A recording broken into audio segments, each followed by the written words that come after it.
Welcome to Snap on This, a Marvel Snap podcast. This week's secret homework, watch Guardians Volume 2. Loyal listeners, we're going to shake up our format a little bit and jump straight into the Snap content. Weekend Snap will still happen, but later. So, you two, new thoughts on last week's cards, namely Starlord. As Ben said before the show started, there probably isn't much to say about the other two. So, I quickly have something to say about Magus, which is simply that, I rolled for him and got him. Oh my gosh, yeah. Stupid, and I wanted him. And I haven't even played with him yet because I'm like,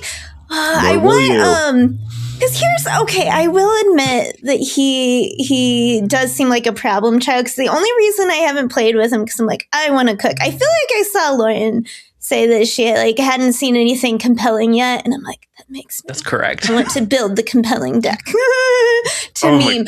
But the problem with it is so bad, and I'm kind of like, I don't play as Snap as obsessively as I used to, so I have to budget my Snap time into activities.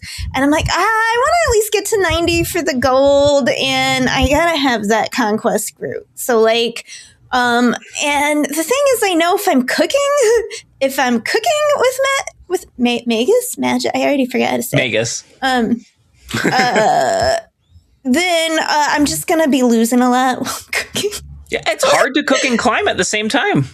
Right. Absolutely true. Normally, I would fearlessly be like, whatever, I'll battle in the kitchen. But not with this card, I guess. Not this season. I know, you're such a card hipster. And I'm that way too. A card that is unappealing to others is more appealing to me just because nobody's playing it. It's like, oh, I'm gonna show you the cool thing to do with the bad card. Or vice versa, a card that everybody's playing, less appealing. And so, I thought it was so funny. You rolled for Magus. You got him. You had 6 hits or something like that, and you rolled Magus. It was 1 in 5 to get him, and you rolled him. Hit the 1 in 5. So and you had an 80% chance of getting a better card. Yeah. And I was like, yay, I got Magus. I told you, future cook. Don't get me wrong. I have a lot of love for the janky cards, the weird cards, the questionably practical cards, but Magus is a bridge too far. And every time I hear, I've heard people talk about well, we just haven't solved it yet. I know there's something cool to do with this card. We just have to solve it. And this is one case where I just don't believe it's so. And every time I hear people talking about it, it reminds me of that one episode of Arrested Development where Job is going to make the yacht disappear. And George Michael is just really into it, and Michael doesn't like this at all, and George Michael's like, no, but it's driving me crazy. It's like a mind puzzle, an awesome mind puzzle. Michael looked at his son and saw that he truly was inspired by his uncle, that perhaps the boy actually admired him. And then Michael's like, I gotta get you out of here. You're gonna come work with me at the office. Go wait in the stair car. And there's no awesome mind puzzle to Magus. It's just a bad design that works the wrong way. Counter argument, though, as someone who used to meticulously plan spotlights and plan and replan my tokens as my relaxing wind down activity, playing Snap like a chaos gremlin is the most fun. Will I roll for this card? I don't know. Yes, I will. Or 6 tokens, to buy a card, and then you just do whatever, and you don't have all the cards. And then you can't play any of your friends' decks. Yeah. That's fine. I don't want to anyway. I want to play my own decks. I feel like maybe if you don't roll for it, Night-Rie will roll for it for you. Yeah. Pretty true. Late Night-Rie. Night-Rie doesn't exist. It goes from Rie straight to late. Oh, I see. It skips. Yeah. I expect they will change Magus. I'm worried they're going to do it by buffing his power, and that doesn't help. I mean, how do you buff his power? He's already 3/5. I either want, I'm 3/8. I don't know. I'd play that. I either want them to change the ability, make it so it does on reveals or whatever, or make him a 1 cost, and then maybe we're talking. Like, the ability is still hard, but the thing is, you pay so much energy to do the thing, and there just aren't hits that are worth it. And if you make him one cost, he's got more time to, like, there will be more cards that are still in the deck at the time when you could activate him. Like, you could go looking for a Fire Hair on turn 2. You could, you could do actual real things with that kind of card at that cost.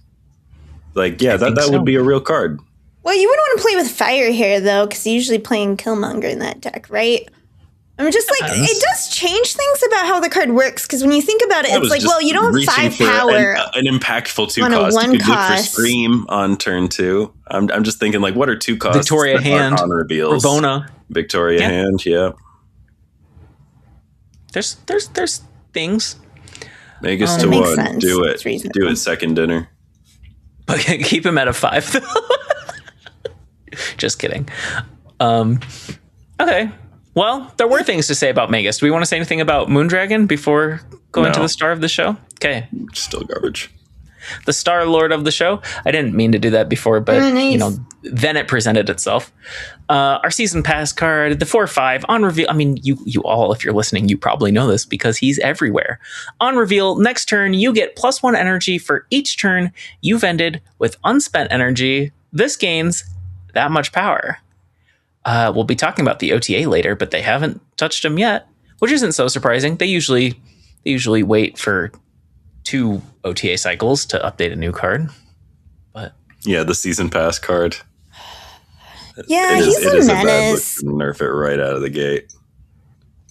Bummer for like the OT. I feel like when they talk about it, I feel like they were happy with it. They're like, he lets all these like high energy plays go. And I'm like, but like then everyone's running him. Yeah, maybe they are happy with it's it. not fun. I think, and so I'm like, if they're happy with this, then they want it to run rampant for a while before they dress it. And before they're like, okay, well, it's a new season, so we need to like nurse the last thing on to the next thing.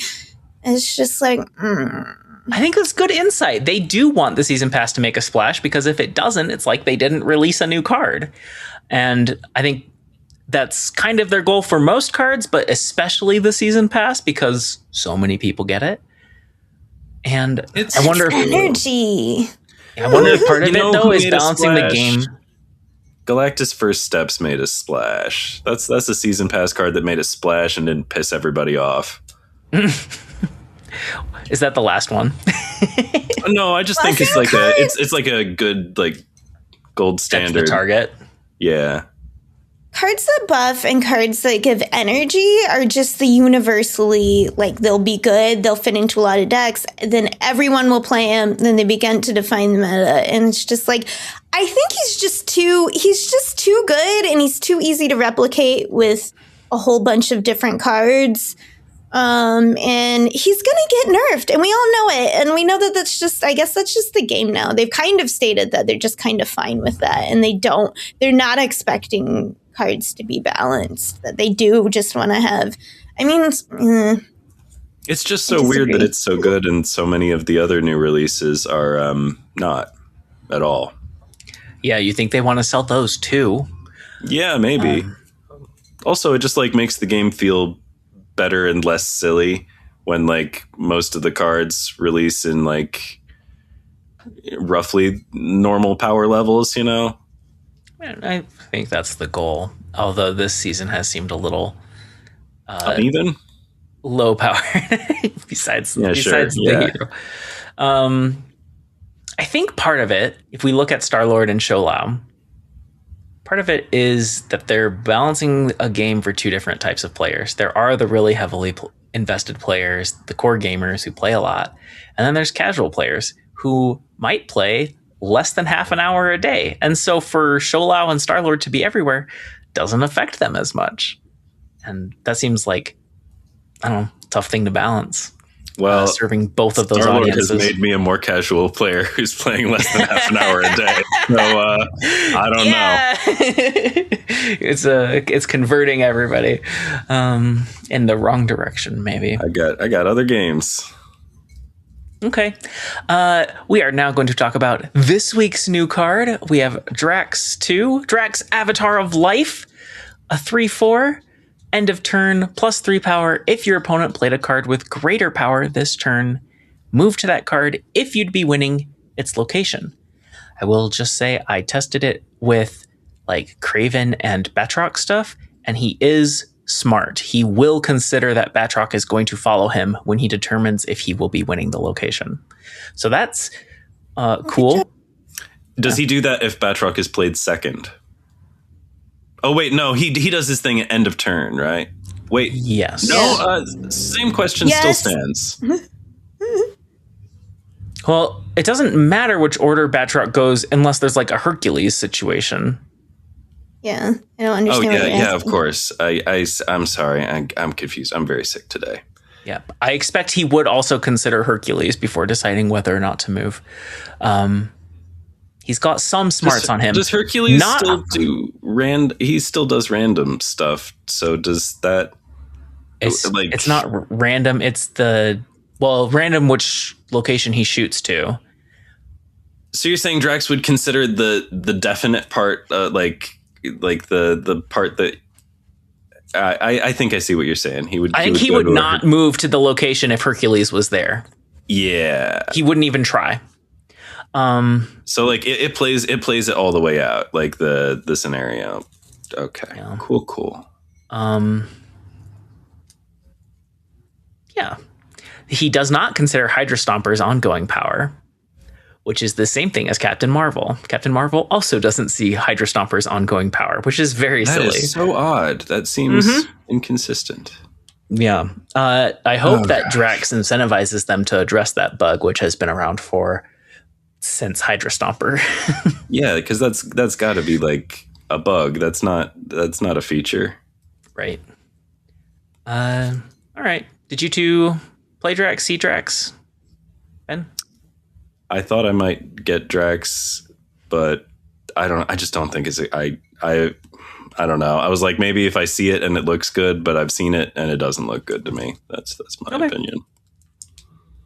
Rie? I did get Drax. I paid the 6K tokens. I wanted him. It was impulse. And, I didn't have a lot of time to cook. So I started in with a silken Batroc. And I tried to put him into my Agamotto werewolf. And weirdly, it's not like I didn't win and stuff, but it just didn't feel right. It's not where he went for me, which is where I originally wanted him for. And I also didn't play as much, so I didn't have time to cook to get somewhere that I was happy with. But I played the auto deck for Drax, which was a surfer. And it was kind of a little funky looking surfer to me when I saw it. And the whole time, I won't lie, was the mystery for me that I was trying to solve of why Quicksilver was in this deck. But also it did feel right. But it's also weird. Anyway. It is weird. Right? Okay, so surfer deck, you have kind of classic surfer friends. Brood. Maverick is now a classic surfer friend, to be honest, it feels like. Has been since they've released. Yeah, since he started, it's he's always been here. Okay, and then Gwenpool also often in it. And Makari, you'll see a lot in surfer decks. Okay, then we start to get a little unusual with our last 3 spot being filled by Prodigy, right? Sorry, I forgot about Prowler. He's here. Also unusual for more of a standard surfer that's not going in a movie type direction. Moving, move. And move's not going to the movies. You could be going to the movies. Okay. Anyway, so Jeff is here. Surge goes in anything. She goes where she wants. And then America Chavez, also actually regular surfer friend, and then Quicksilver. And the whole time I was playing. And I found I don't feel confident as to a lot of times I feel like I'd give a definitive, and here's, the 3 reasons. And I found a lot of uses for him. But it's still so odd. Okay. I think it's one, I'm is it to push the other cards later? And it's that it does kind of help because when you want to play low card, you know, you want the low cards to play up front. Two, there's a lot of fing foom, so like, you know, keeping your big cards in the back row is something you're sometimes thinking about. Two, when you're playing Prodigy, a thing with Prodigy a lot, right, is lining up Prodigy and lining them up on the turn that you want to play them. So initially I'm used to like Galactus first steps. So when I started, I was like playing Quicksilver out like I would in a first step deck. But then I realized it's like, no, sometimes that's the correct choice, but a lot of times it was to hold it. Because what if I never got an America Chavez? Then on turn 4, I could still trigger my Prodigy on what I played on turn 3. Right? Yeah. So I think that's a major reason is positioning your Prodigy and everything correctly and making sure you have a 1 cost to do that because the only other one in the deck is America Chavez. I think Drax is probably good. I played a bit of him in a few different decks. He's mostly scaled big enough to be worth it. I don't like that your opponent controls him. And I also didn't find him to be super cute. Like, I tried putting him in end of turn thinking like, ooh, somebody's going to play a Fin Fang Foom and my Drax is going to proc 8 times. And it's just like, it never happened. And so not super appealing to me. But I think he does kind of fit into that, like, high-powered 3 in a high-power meta, which we are definitely in right now. You know, safer than Gladiator. Take that for, you know. I mean, we have another 3/7. If we want to move on to next week's cards, just a quick vibe check. Kraglin at 3/3, but on reveal, banish the top card of your deck if it's 4 cost or higher, +2 energy next turn. Otherwise, +4 power. And I think before we were not super high on this card. Did we talk about Wiccan maybe, where there's a high chance of getting the extra energy, and then also you have a higher curve so that you can actually use that extra energy? Especially if you do the Quicksilver Domino kind of Wiccan. Because then there's no bad hits. Because then there are no bad hits. Yes. Except for maybe other 3s. You might have a few other 3s in there. You might. Yeah, you probably should. I don't know. I don't know. It doesn't seem like a great card to me. I'm not super into Kraglin until there's Banish synergy. That's stronger. Yeah. And then Major Victory. By the way, I got to feature on the official Marvel Snap channel. I think the first Series 4 card they've featured there. 3/4 on reveal, add 2 members of the Guardians crew to your hand.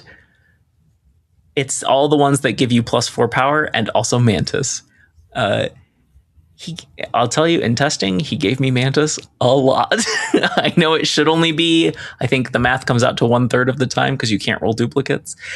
That's still so much of the time. It's a lot of Mantis. Yeah. But it is something that his output is like consistent. There are synergies you can build around because the Guardians all have similar abilities. Are you all excited to play Grand Arena to get Major Victory? I mean, I think we're all going to build Major Victory decks for Secret Homework. We may have talked about it at some point when we were rating the cards. I'm excited to build the best Major Victory deck I can. You know, maybe that should be the homework this week. It would be topical. That's a card that certainly won't be correct in whatever decks we build. and Groot and Mantis just got power buffs today. Which is a buff for Major Victory. Oh, unmistakably, more power means more games won. How about you, Ree? Does this card appeal to you in any way? I don't have anything new to say about it. Okay. Grand Arena's on right now. If you want event coverage, you can check it out at fourthlocation.com. But it's only been out for a few hours, so I don't know. Do either of you have decks already? I haven't built anything yet. No. Yeah. I didn't even know what champions there would be. It's unfortunate timing because I do like sharing my event decks, and maybe I can do that in the speakeasy or something. But like, it's just the way that it lines up with our podcast schedule. I can't really tell you about my new decks on an event that starts on Thursday. Okay, we're going to go on to today's OTA. I suppose this week's OTA by the time you're listening to it. Only one nerf right up front. Chamber going from 2/3 to 2/2. How much is this going to affect your daily life? I don't know. I mean, 1 point of power sometimes changes things. I bet people will still keep playing Chamber. I haven't been playing Chamber, but I'm not the target demographic. I don't know what they like. They like 2/13s or whatever. Or I mean, they probably still like 2/12s or something. I don't know what the Chamber numbers are. They're across the board for me. I don't sweat the details, except when I do. I don't know. Probably still a good card, right? What do we think? Yeah, I don't think it changes what he's played in right now, but isn't that the usual way when they shave these off? Eventually the deck gets enough corners shaved off of enough, usually not just one card, that it'll kind of like overall tone the deck down. And like, this is the start, Yeah. Right? And arguably the deck got a buff. We'll talk about Infinity Ultron, but I think there's a decent chance he fits in that deck now. But yeah, I think this is making Chamber and Moondragon more in line with each other. What? But it's still like, yeah, Chamber's still the best at this job. Yeah. I guess I see what you're saying, because Moondragon does kind of like the same decks that Chamber does. They have some overlap in like twos that get big, but Moondragon is a lot more demanding of you. Yeah, I think I feel like even if they deleted Chamber from the game, I still would not be reaching for Moondragon, I think. Well, not in the types of decks you play, certainly. Maybe not. Shang, Master of the Rings. I don't know if you two want to rotate on these, but both the base rings and the expanded rings unlocked rings have 1 extra power. So the base going 2/1 to 2/2, the unlocked potential version going 2/2 to 2/3. It's something. I'm still not going to use this card. Absolutely, yeah. This reminds me of a question I had that I didn't get the answer to. I played a deafening chord on one, and I'm like, will that prevent them from being unlocked? The name is the same, but they never played Shang, so I didn't find out. They do get their text back if you play Shang. Text back. Okay, I wonder if they didn't because, like, they thought it wouldn't work, or if they didn't because they didn't draw, or if they didn't because it wasn't good enough. You'll never know. Like the play wasn't their best play. Okay. Sometimes I have that's had times. thing. Yeah, I had times. I think when I was working on the Shang weekend missions, where it's like I had Shang in hand and I still didn't want to play him. Like it still wasn't the right move, even though I drew him. That's rough. Yeah. This one is too. It's so telegraphed, and it's not like a big payoff like other telegraphed things. Yeah. I've said it many times. I'm sure I'll say it again. If you're gonna be bad, at least be fun. And I just don't think this card is either. I do think there's some people who like this card. And I've seen it around. Like I don't see this much of cards that are this, in my opinion, not worth it. Like I feel like Shang-Chi has captured some of the player base's imagination, and they're having fun with him. And I sort of think they should keep buffing him until I want to play him too. That's what I think. So I say this is a step in the right direction, but I want to get in on the fun. Yeah. But right now, he looks like a surfer card. Convinced it's a real card. Well, if I had him, I would be trying to play with him just because he's a buff card for sure. I just don't have him. Ben, you want to cover Infinity Ultron? Sorry to give you one that has 3 changes. Yeah. Infinity Ultron. 5/6 on reveal. Add 2 of Ultron's stones to your hand. The stones that changed are Ultron's Soul Stone. The original version was a 2/3. Well, not they've changed these before. I don't know what's original and what's not. I don't play this card. Anywho, the previous version of Ultron's Soul Stone was 2/3 on reveal for each of your full locations. Give one of your cards their +2 power. The new one, still 2/3, but now for each of your full locations, it gives one of your cards their +3 power. And we do love +3s around here. Then we've got Ultron's Time Stone. The previous version also being a 2/3. On reveal, put a card from your hand here. And this one did get a stat change. Ooh, it's up to 2/4. It's a little Dragonlord still, as it was before. Ultron's Space Stone is the third and final stone to change. It was previously a 2/5. On reveal, move the lowest power enemy card here to the location of Infinity Ultron. And this one is also getting a point of power. Ooh, it's a 2/6. We do like that. I would like to see that stat line on Silk. Just a stray thought that passed my mind. What do we think about Infinity Ultron and these new stones? I mean, I do like Infinity Ultron. Huh? Go ahead. Oh, I was just say I do like him, and I mean, you know, he was too weak. I mean, the last couple times I played it, I ended up cutting him for other cards in the deck. So, you know, it's clearly needed. He's actually a super fun card. And I think that the OTA notes said, like, they were going for making the stones more consistent. And these are the 3 bad stones. And yeah, these are the 3 bad stones you don't want to draw. And so it's nice to see them get stronger. You know, 2/6 is quite strong, but also it's a weird ability, moving the lowest power enemy card to the location of Infinity Ultron. Sometimes it swings a lane, but very often it affects neither lane. Yeah, like, is that even like a desirable effect more often than not? Is that like usually a thing you want to do, or is that occasionally a thing you want to do? Right. It's just weird. And obviously the Dragonlord thing is strong, but like it's unreliable, so you can't build around it. You have no guarantee that you're going to get that stone. And then the orange one just wasn't big enough, and going +3 for each full lane could actually, like, that's potentially 3 extra total power on this card that could matter. But again, you can't build around it. You can't build for the fact that you're going to draw that, so you can't build a deck that's always going to fill every location. I don't know. The other stones are fun because they like really lean into Infinity Ultron. You know, one of them makes a drone and one of them doubles Infinity Ultron's power. And then the 6th one is Wong, but that's fun because it works with all the other stones. Mm-hmm. Anyway, I think he's a fun card and he needs a buff. I don't know if this is enough, but people were playing him for a minute, weren't they? Yeah, sometimes. I was seeing him around. It's a card I've never played myself, but he seemed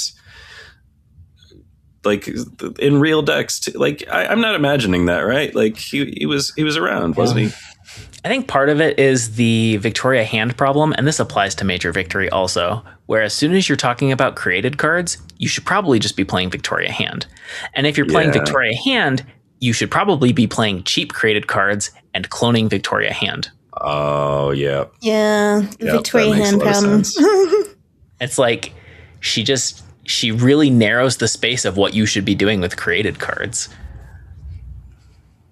Okay, Ree? Okay, if you don't mind, shall we collect all these ones together with the point changes? Okay, so King E-Tree, Mantis, Kingpin, and Nightcrawler are all retaining their same abilities, but going up 1 point in power from 2 to 3.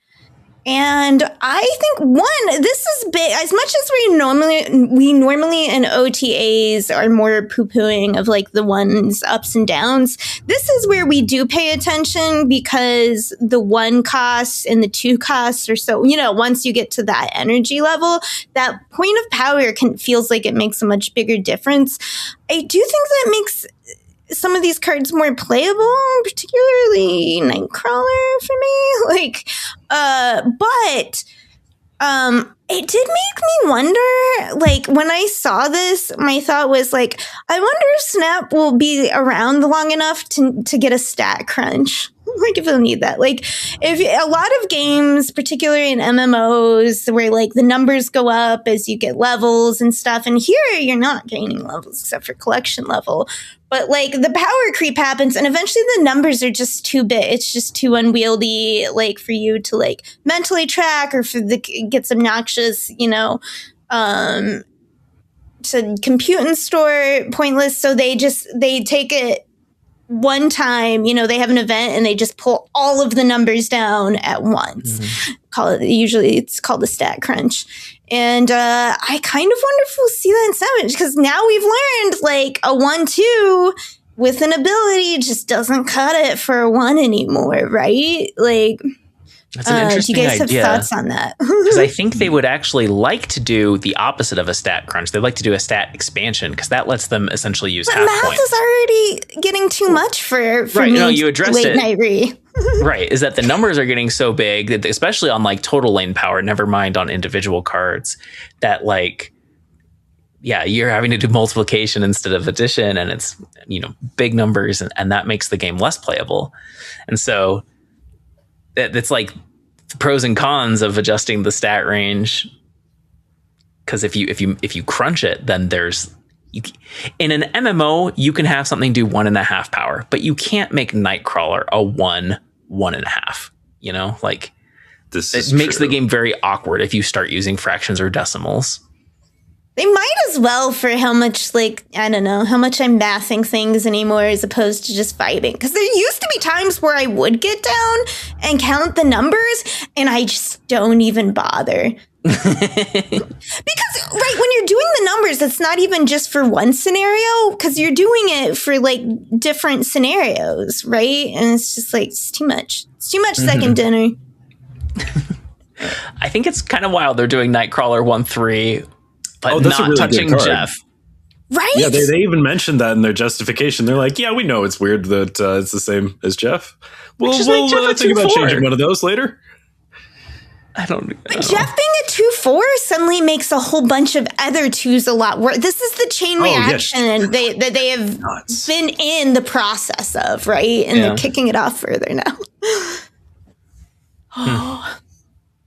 But that 1/3 Nightcrawler, that's a pretty good card. Like, Nightcrawler is a great way to get a Prowler on 3 with the free skills.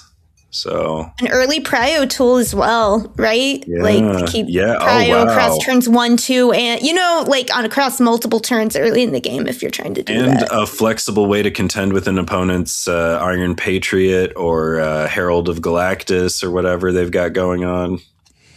I don't know. Right. So I'm excited about 1/3 Nightcrawler especially. Right? The winner is Nightcrawler. The loser is Mantis because she still retains the same ability. But I'm sure you're not sad about Kingpin either. And I like King Eitri, obviously. I play him occasionally. So yeah, it's kind of a double buff to that deck because Thor goes 3/4 to 3/5. So those two are almost always in the same deck. Also, I think this the Kingpin change is well timed because I would be a bit miffed if they were not giving this one a point of power. Now that we know that there's another one coming, I like it when they support the old ones. You know, especially because original, like regular Kingpin, is such a cool card, and I miss playing him more, and I hope to play him again. I love Willie. He's my guy. What were you saying, Ree? So, no, I'm glad you finished because I'm going back to what Lauren said. I was just thinking, you're like, oh, and because they buff Thor. And I'm like, yeah, I love hammers. But I'm like, no, hammers suck. Honestly, if you're playing King Eitri, it's not in hammers, right? King Eitri, like, I would play in Loki. I would play in various other, like, there's various decks where you play King Eitri. And it's like, you're not playing him with Thor because he's better than Thor because hammers are just so bad. They've gotten worse over time, I feel like. There was the moment of hope where it's like, will Frigga revive hammers? And it's like, no, the decline stocks on hammers just down, down, down. Do you disagree? No, and I worded it poorly. You always see King Eitri with Thor. You do not always see Thor with King Eitri. In fact, you usually don't. One of them got caught, and he's the god of thunder. That's sad. Okay. even in Grand Arena, his ability is not that interesting. It gives you another Mjolnir and draws a card. And then drawing a card's good, but... Don't worry. Do you know, okay, sorry, minor side tangent. It kind of fits, actually, because Thor is going through, you know, he went through his Odinson phase where he was stripped of Thor and whatever. That's not what's happening right now. He got killed partially by betrayal by Loki, but it's all this grand thing because Loki's the god of stories now. Anyway. Moving on. The point is, he has been like resurrected as like a mortal, and he has like he's trying to go about as a construction hammer, but he's like, I feel the need for justice. And he runs into like some kind of like, I mean, they might as well be a white power gang. I don't know, but they're like they're a gang that's like obnoxious looking, and they use Norse mythology, and they're identifying. He's like, how dare you desecrate the name of Thor? And he doesn't know that he's Thor, but deep in his soul, he's like, they've wronged Thor, and that wrongs me. And Enchantress, as usual, is up to her shenanigans. So anyway, he's stuck. It's called, the name of the comic right now is The Mortal Thor. Ooh. That's cute. It's mortal. It's enjoyable. Okay, back to the show. Okay, there's just one more group. Goes 3-3 to 3-4. Another underpowered guardian. I think they said in the notes they might address the higher cost guardians later. Buffing Major Victory on his release week. I will be very interested to see if Major Victory is being played in 2 weeks from now. I think Sorry, go ahead. What was that? Oh, I think we shouldn't expect to see people playing Major Victory until Sanctum comes around next time. Oh, that's true. And that's where I think the interest will come up, and I think it will be a mistake, but I'm looking forward to having other people do the experiment and seeing how that feels for them. Okay, just to delay here a little, because we do have Major Victory, and it's a Guardian's deal. How many cards do we have to help you? When's the threshold that Guardians have enough cards to dictate your opponent's play? That their power is worthwhile? The thing is, their power is not really that good. That's the problem. You gotta double it up. But it's not that good. But, like, how do you double it up besides Wong? You need to do, like, Wong, not, like, an abs man. You know what I mean? Yeah. Like, you have to double it up in a certain way.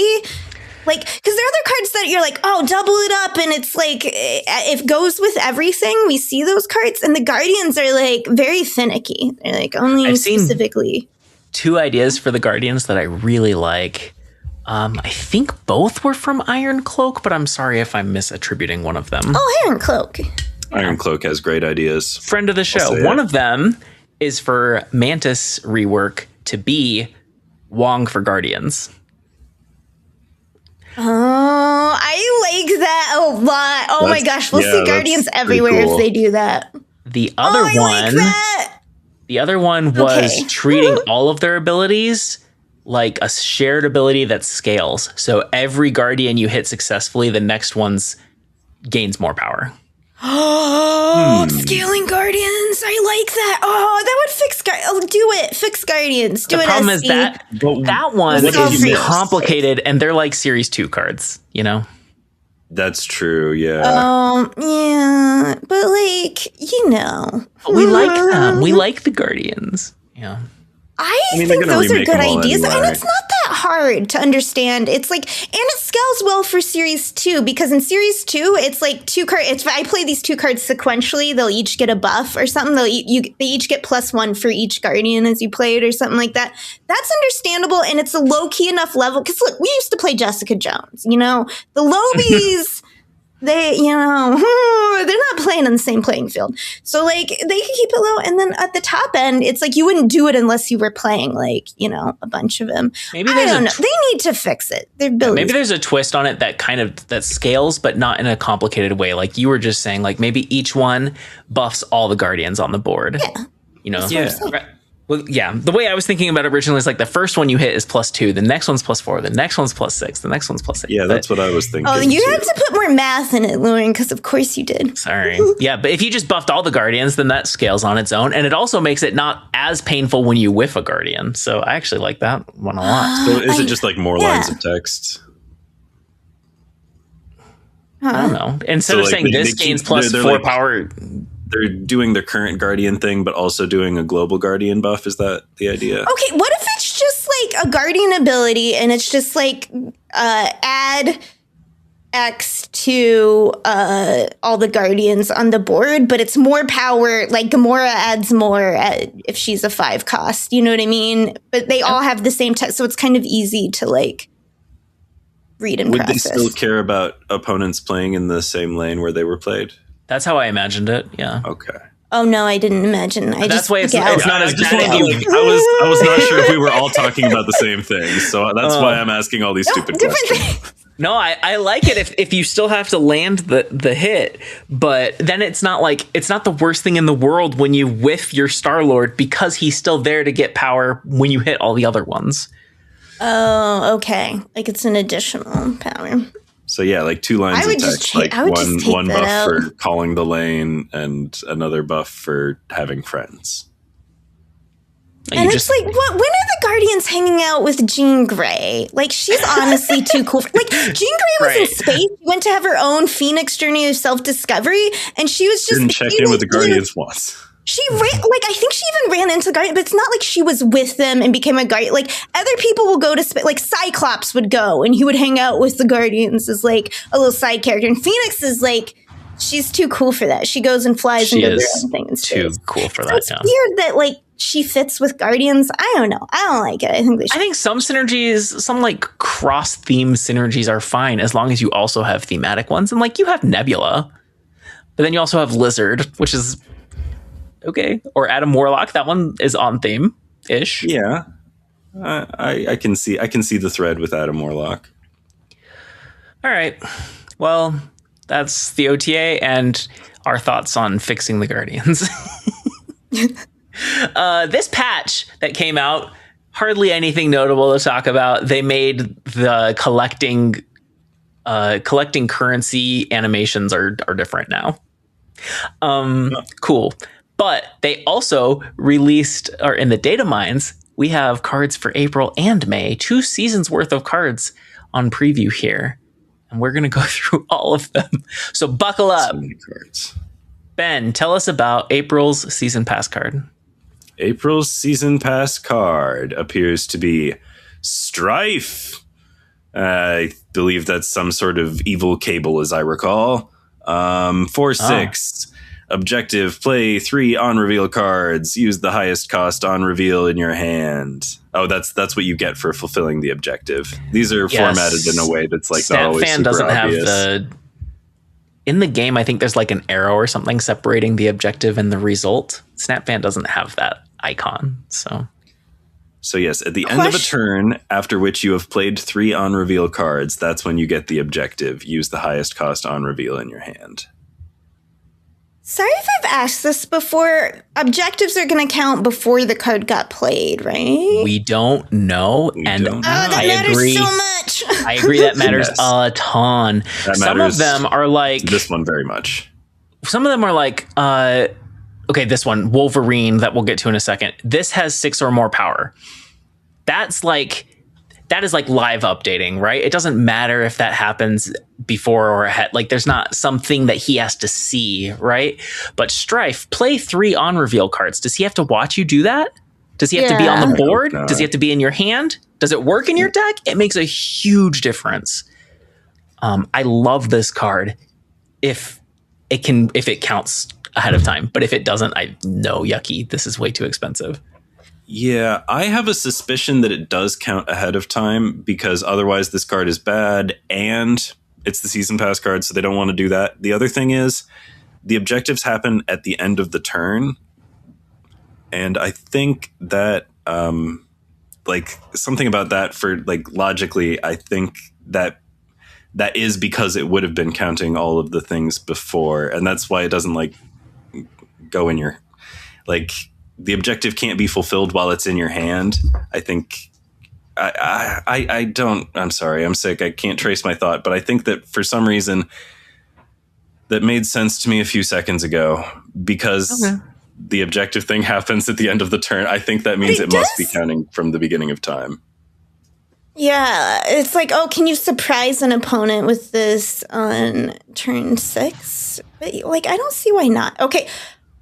I do like this card because I love that beyond energy cheat, they're giving ways to play. Like, right, this obviously pairs with Fin Fang Foom, with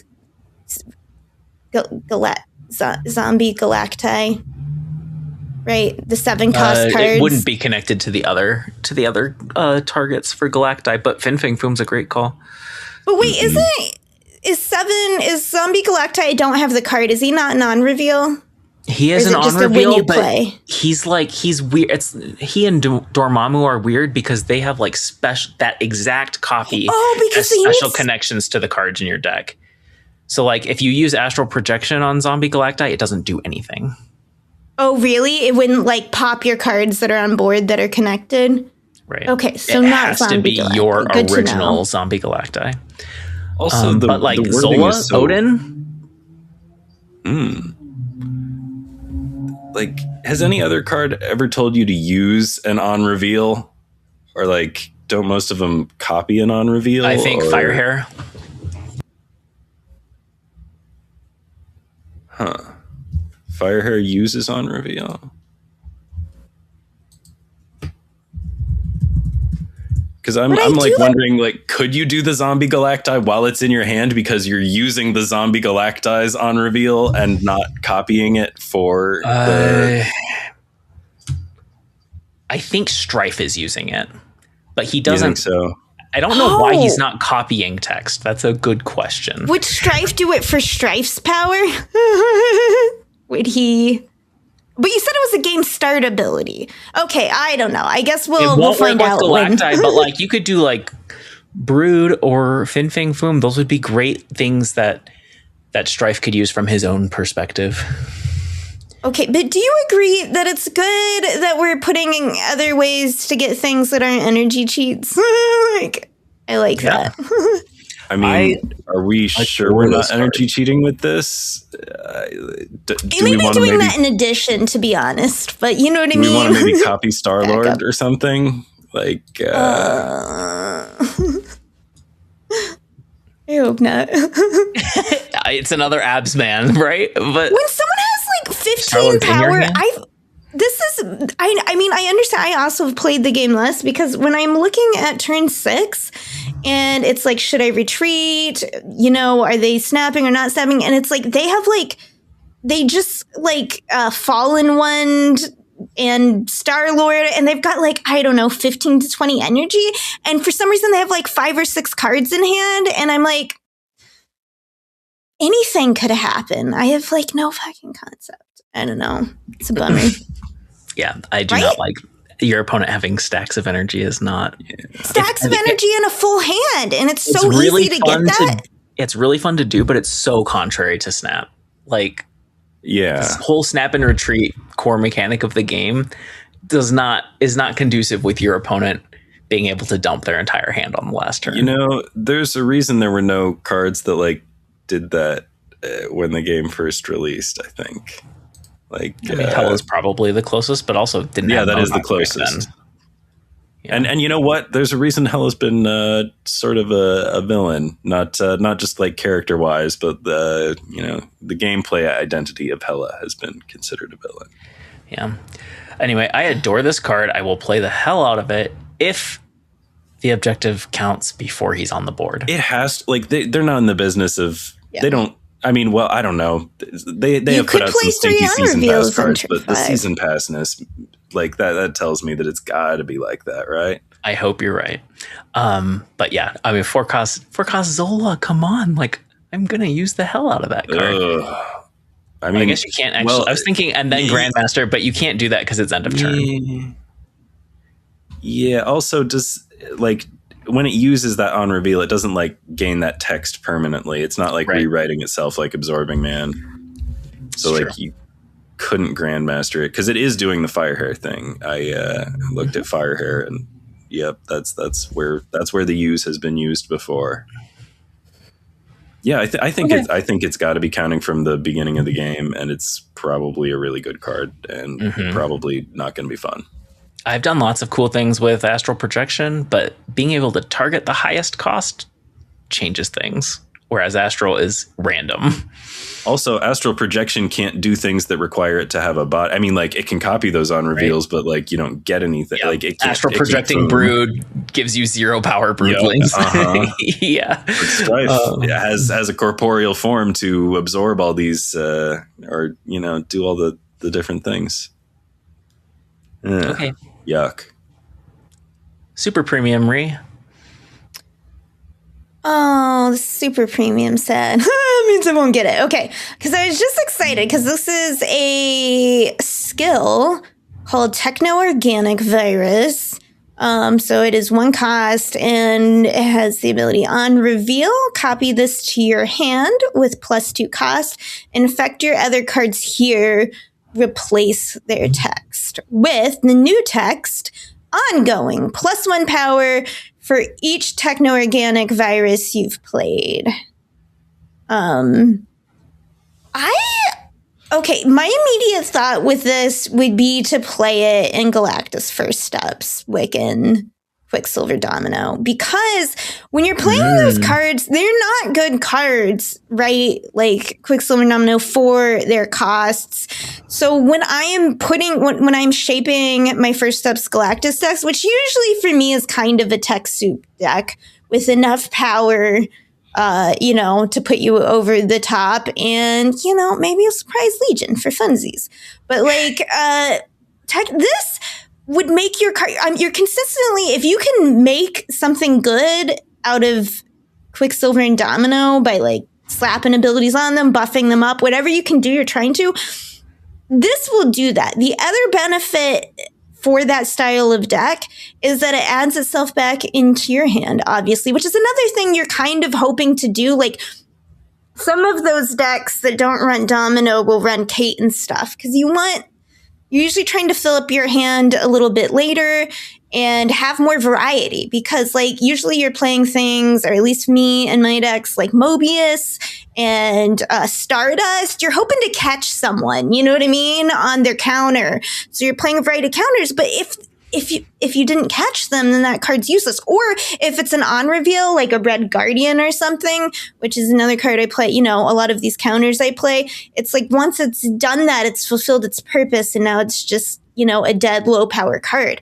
This gives it, you know what I mean? This could be that thing that turns your used tech cards into a something else. So I like this card a lot for that. That's what I'd use it for, I think, first. I was getting it. How about you two?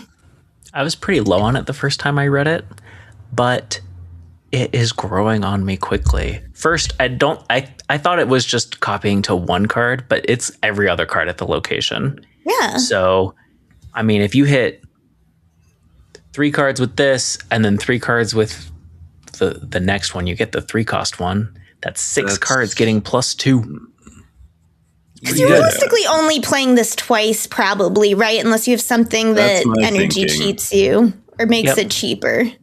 Yeah. The other thing that I really like with it is Sauron.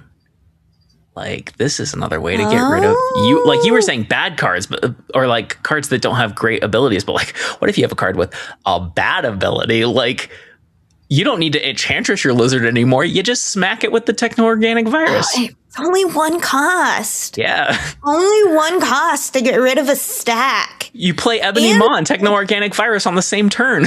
Yeah. Also, do you think we forget this card to get a 1 cost Techno-Organic Virus again? Because I don't know about this escalating business. I don't think you could do that, but you could use Nico's copy. Or some there's got to be some way. Or Moon Girl. Man, it's like such an investment to be playing this card over and over again, and also playing enough cards in 2 lanes early enough to be getting the value. Yeah. But like, I do like that it launders bad text boxes. I also kind of like it in Spectrum, but like a weird Spectrum that doesn't have to run only ongoing cards. Yeah, maybe. This is my first time reading the cards, so I'm really not sure about this one. I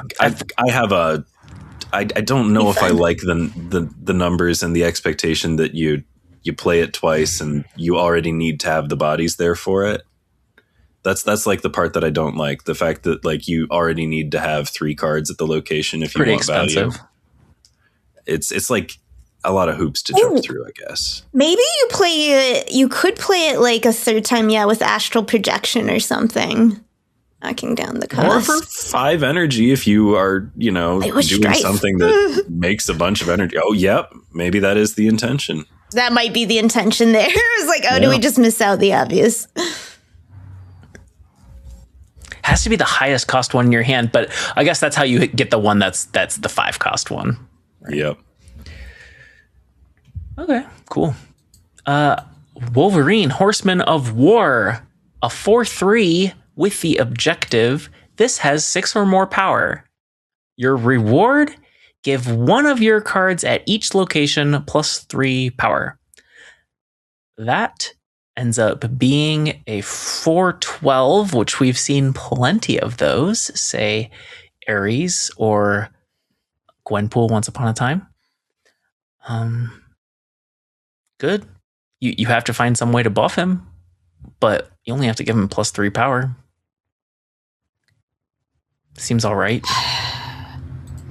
It's like, how can I put this with Namora, but I'm not seeing it, to be honest. You can do Namora totally. That would How are we buffing him? I mean, just America Chavez it's not will worth get the card Shuri. there. You're right, it's not worth the Shuri.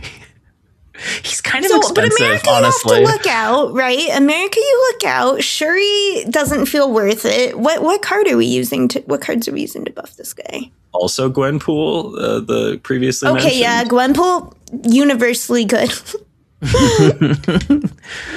We can Surge already gets you a little closer. Ironheart, like, right? I feel then like you're you playing just play a a lot late of buff Ironheart effects and oh no, play this guy, Oh, you're reconnected. Okay. Namora's my favorite suggestion so far. Fell swoop, but what was that? Namora is my favorite suggestion so far. She gives +5 in 2 lanes, and then he gives +3 in 3 lanes. That's. Oh, you mean like a synergy? What about, she buffs him, and then he like buffs her. That's cute. I like it. What about the big dragon? The one who doesn't die. Sholao. That's a good way to get 3 or more power. But you're right. I mean, it's easy to get cards power. I just wanted to. But is it worth it? I wasn't thinking offhand. He's kind of expensive. He's a 4. He's expensive for +3. And if you're hitting them, you don't. The problem with Sholao is you don't want it to go on just any card, right? For this to be worthwhile, you want it to hit your Shaw, or you know what I mean, right? Well, yeah, I think this probably goes in a deck that is maybe not exactly Surfer, but like Surfer and has a lot of Surfery cards in it, Maverick and Captain Carter. Yeah. Just cards that love buffs. Scarlet I make Spider. those. And maybe it is Surfer. Who's to say? But yeah, maybe something it's Surfer Zabu like. deck Surfer would with do it. this Yeah, and just put Scarlet. I just don't know if I would behind. make room for this card because Surfer is a very competitive. There are so many good cards. It's hard to make room for a 4 cost that is sort of on theme, But Feels kind of mid, right? As a card, probably. I'm not super impressed by this card at first glance. Looks playable, but meh. Yeah, just like the other Wolverine that got added to the game. Oh, I think this is better the than new that one. I was like, I like OG Wolverine. Yeah. Okay, or at least less all in. Ben? Archangel, Horseman of Death. That's 2 cost for 3 power with an objective. And the objective is your cards are destroyed 4 times. And the reward for that objective is resurrect one here with +4 power. So it's a little destroy card and a little one. but it doesn't do its thing until you've, gone down the destroy road pretty far. I mean, my thinking is you want to control which thing gets resurrected. So maybe 3 of the 4 destroyed cards are Deadpool and X-23 and Wolverine, or some combination of 2 of those or one of those 3 times. That way you can guarantee that whatever actually died, only one card has actually died, and hopefully it's big and loves having +4 power or something. How is this card striking y'all? What does it make you think? I'm wondering how I can destroy something early so I can surprise drop this on turn 6, assuming, like, you know what I mean? It doesn't need to see it, which is what we've been assuming. But it's like, you don't normally, it's not like discard where you can just toss big cards out of your hand early. Yeah. So it's like, it is probably something smaller, right? Huh? Yeah, you have to pay for the cards that you're destroying. But what if maybe you use it, you can do some cute things with it, like bring back a Killmonger to like,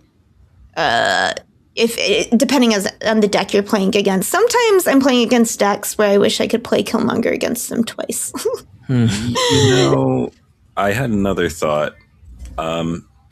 If we're doing the thing where 3 of the destroyed cards are out of the pool and you don't have to worry about them, that means that this could go well with a Kid Omega if you want to destroy something big and late, or a fastball special, or if there's a medium card or medium-sized card and we do want to be like doing earlier game stuff. I love getting resurrected Dakin, because that means there's more Muramasa shards floating around. And also Dakin loves having extra power. Dakin likes that for multiplying and stuff.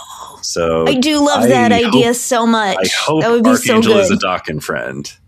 That's my hope. I do enjoy that. Yeah, it would be nice to see him make more sense as a destroy card as well. I would love that for him. Yeah, I see very little Elixir, and that's what I'm trying to compare it to. Like, this is +4 more power than Elixir is. Elixir's easier to target, but also has a restriction that Archangel doesn't have. Yeah, so that's what I'm thinking. What's the trade-off? Is it? I think Archangel's better, actually. I think Elixir and stuff. You're right. Do you think they're a little underutilized? Oh my gosh, every time I pick up a Morgan Le Fay deck or some like kind of wacky like destroy deck, they seem like really powerful to me in unexpected ways that can get cubes, and it's almost been daunting to me. Like the possibility, it's like literally everything can be destroyed because Morgan Le Fay would bring it's like it was almost too powerful for me. Like I almost think that sometimes destroy players win to these and they're like, no, back to the comfort of my Deadpool and my Null and my, you know what I mean? And my normal like destroy. It's so different. It's so wild. Every time I play one, that's how I feel about these decks anyway. I think Elixir's underutilized. I hardly ever see him outside of like decks that have tons of revive options. Yeah, I've got like plenty of experience with Morgan Le Fay, but I haven't really messed with Elixir, so it's possible I'm undervaluing what he's about. I don't know. Just bringing back a Venom a lot of times can sometimes just like be all you need. Oh yeah. Also, if you're bringing back a Venom that was destroyed, that Venom was probably eating a lot of those things that won't be going back into the destroyed pool. So that's a good point for Venom. That's what I'm saying. When I get in these Morgan Le Fays, and it's just like, because you normally are like, you're not destroying your Venom unless you're Zoling it and your Carnage and stuff. Those are your power cards. Those are the payoff that also help you destroy stuff. And now it's like, no, you destroy those as well. And they all just come back. And it's like, anytime I play those, I like just win. Like people just aren't used to that style of deck yet. And it's too many options for me. It gets like bounce. It's like, I could destroy everything. Okay. Sorry, I'll stop like being in wonder about it. This is one, and there might be others, but this is one of the objective cards that I can see playing out early too, like before its objective is ready, and you time it so that you know the fourth thing you destroy is going to be the one that gets revived. It's kind of interesting. Okay. And they do get resurrected at Archangel's location. I mean, I guess that's one point against necessarily playing it early because you are telling them where it's coming out. It's gonna be. That's why the surprise of it is good, right? Because if you could find a way to kill a high power card, then they don't know where you're going to play it the last turn. It's the Nimrod that you just Kid Omega or something. Yeah. Right. Okay. Oh, am I up next? You're up next. Oh, look. Polaris, Horseman of Pestilence. A 2/2 with the objective. Cards in play are afflicted with -5 power. Put a card from your hand here. I assume just -5 power is out in total across the board. Seems really easy to do, right? It does seem really easy to do. Hazmat. Done. Yep. I feel like there's a reason Dragonlord costs 5. Mm-hmm. The problem will be timing it right to get the card you want, or building it so that if it pulls, because like, I'd be worried about it going off too early from natural causes. okay, what if you use it to pull a sentry into the right lane? I don't know. And then what? I don't think it counts negative power as affliction.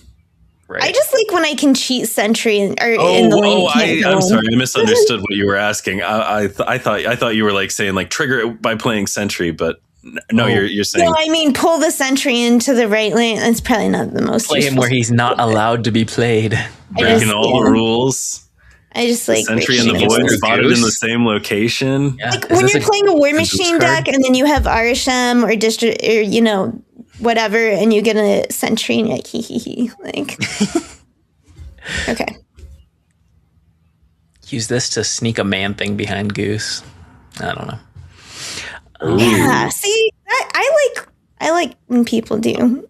Okay. Besides Hazmat, actually, I wasn't thinking of it, but like something like a man thing or a U.S. agent gets you to -5 really fast. Really fast.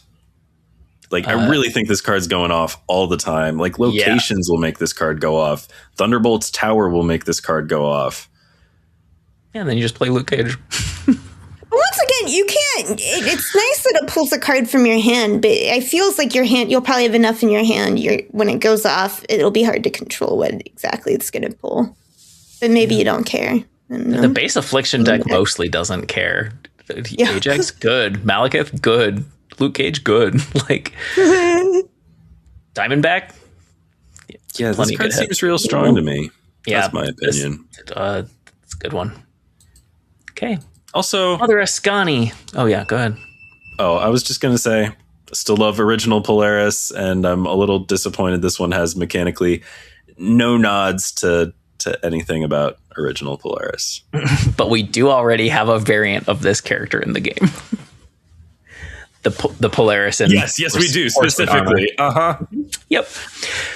Okay, Mother Ascani, an event card. 4/4 on reveal, give the leftmost card in your hand +2 power and -1 cost, then copy it. It's kind of a super majestic wink beat. Yeah. Expensive for you to be. You want to be pretty sure you have that card you want to copy. You gotta manage your hand. You know what's on the left. Gradually. That's what I'm saying. You're not putting this in your deck unless you're really sure you're going to manage your hand, right? Like, well, that's the thing. I think you are going to manage your hand probably, or the thing that. Or I feel like maybe this goes in like a pretty low curve deck where like it'll be easy to manage the hands and get something desirable over there. Lots of things. Also, like reasonable. Think about all the times you've ever played Moon Girl, not for sheer volume for Devil Dinosaur or whatever, but like just because there was like one card you wanted two of. And this is like a much better version of doing that for, Moon Girling a specific card. Like this wouldn't go bad with Devil Dino. Yeah. This is not as good with Devil Dino as Moon Girl is, and that seems appropriate, fitting even. But seems real good to me. I'm sure there's a way to make this nuts. It will have great uses. I think if we had Nico's copy spell as a reliable card that was always the copy spell, that's a really, really strong ability. And this kind of does that. Ooh, also, you know what this. I just love this about certain 4-cost cards like Absorbing Man, but this would just be a fun thing, and it would feel unified in theme and purpose to top deck this with After Surge. You know, I love thinking about cards that are fun to top deck with Surge, and my current favorite is Absorbing Man to get a second Surge train going. Mm-hmm. But like, this would also be fun, right? This would be a great Surge card. Would you play this in a Surfer? That's where I'm thinking about playing it. That's the archetype where I'm very often considering like what, you know, if a card looks like it might be a Surfer card, that's how I start evaluating it, even if it might do other things. I mean, ending up with two cost Surfers, that's right. That's mighty nice. Okay, I don't know why I was down. I guess I was looking at Frigga, but this is different. This is a little different thing. But it is very similar to Frigga in some ways. But yeah, I think this card might be better than Frigga. But like with Frigga, you're trying to copy something lower than this, and I think this is better. And I was comparing it to that, and I'm like, but she's not like that great. But this, you're copying. It's different because you're potentially copying, or you know what I mean, doing it to something bigger. You're like your options are greater. She lets you do something bigger, but I think mostly her good hits are going to be cheap. Because -1 cost is so much more meaningful on a cheap card. Another cool thing about this card that cannot be said of Frigga is that your opponent doesn't know what card you just copied and discounted, like double discounted, right? Does it do it to the original? Yeah, it does it to the original and then copies it. So, yeah, I think this card's real good. That's what I think. Curious point about that. Okay, so we're all into it then, but it's like it's a limited time event card, and I feel like they've made an effort to make all of those kind of crummy. Dragonlord. Was that an effort or was that an accident? Oh yeah, you're right. Dragonlord's pretty good. Oh, that's true. Yeah, I rescind my slander. It's like Dragonlord is definitely the best one since they started doing that. But this season, it's like I don't know. I would also be drawing. I didn't think of Dragonlord when you said that, Ree. I was just thinking of the two this season, and I was like, yeah, they really have been putting some stinkers in the LTEs. You're gonna blaspheme Major Victory and Starhawk? Yes, easily. Whenever prompted, honestly, find me on the street, ask me about them. I'll tell you. I feel like we just don't even remember what, like you said, until between Cassandra Nova and Dragonlord, what even were the cards? We don't even remember. Agony, Lasher, King Eitri. Oh, wow, those are better cards than I remember. Yeah. You and your good memory, Lauren. Agony being an event card too. Those are early ones, and then there's like a whole year that I've lost. Although Agony did not start out as a very good card. Agony was 1/2, and there was nothing to do with it. She got there. Right. She got buffed. All right. Okay. I'm sure there are a bunch that I've missed. Basically all of 2025. One more for April. Storm, Horseman of Famine. She's a 3/2, like sometimes regular Storm is. Probably right now, right? I don't know how big Storm is right now. Anyway, objective. End 2 turns in a row with unspent energy. And the reward for that objective is give your other cards here and in your hand +2 power. Wow. Well, she's a Starlord friend. She sure is. Rewards you for the same thing. She's not. I feel like Starlord's still the way better card. But like, yes, she's a friend. I think she's. You can play Storm on 4 and then Starlord on 5. Yeah, they curve up real nice in that little under curve where you're burning 1 energy every turn. Right. She's good if the objectives are. If she has to be there to see you doing the objective, but I think she's great if she doesn't have to be there watching you do it. Like, and I'm assuming that she does not have to watch. Yeah.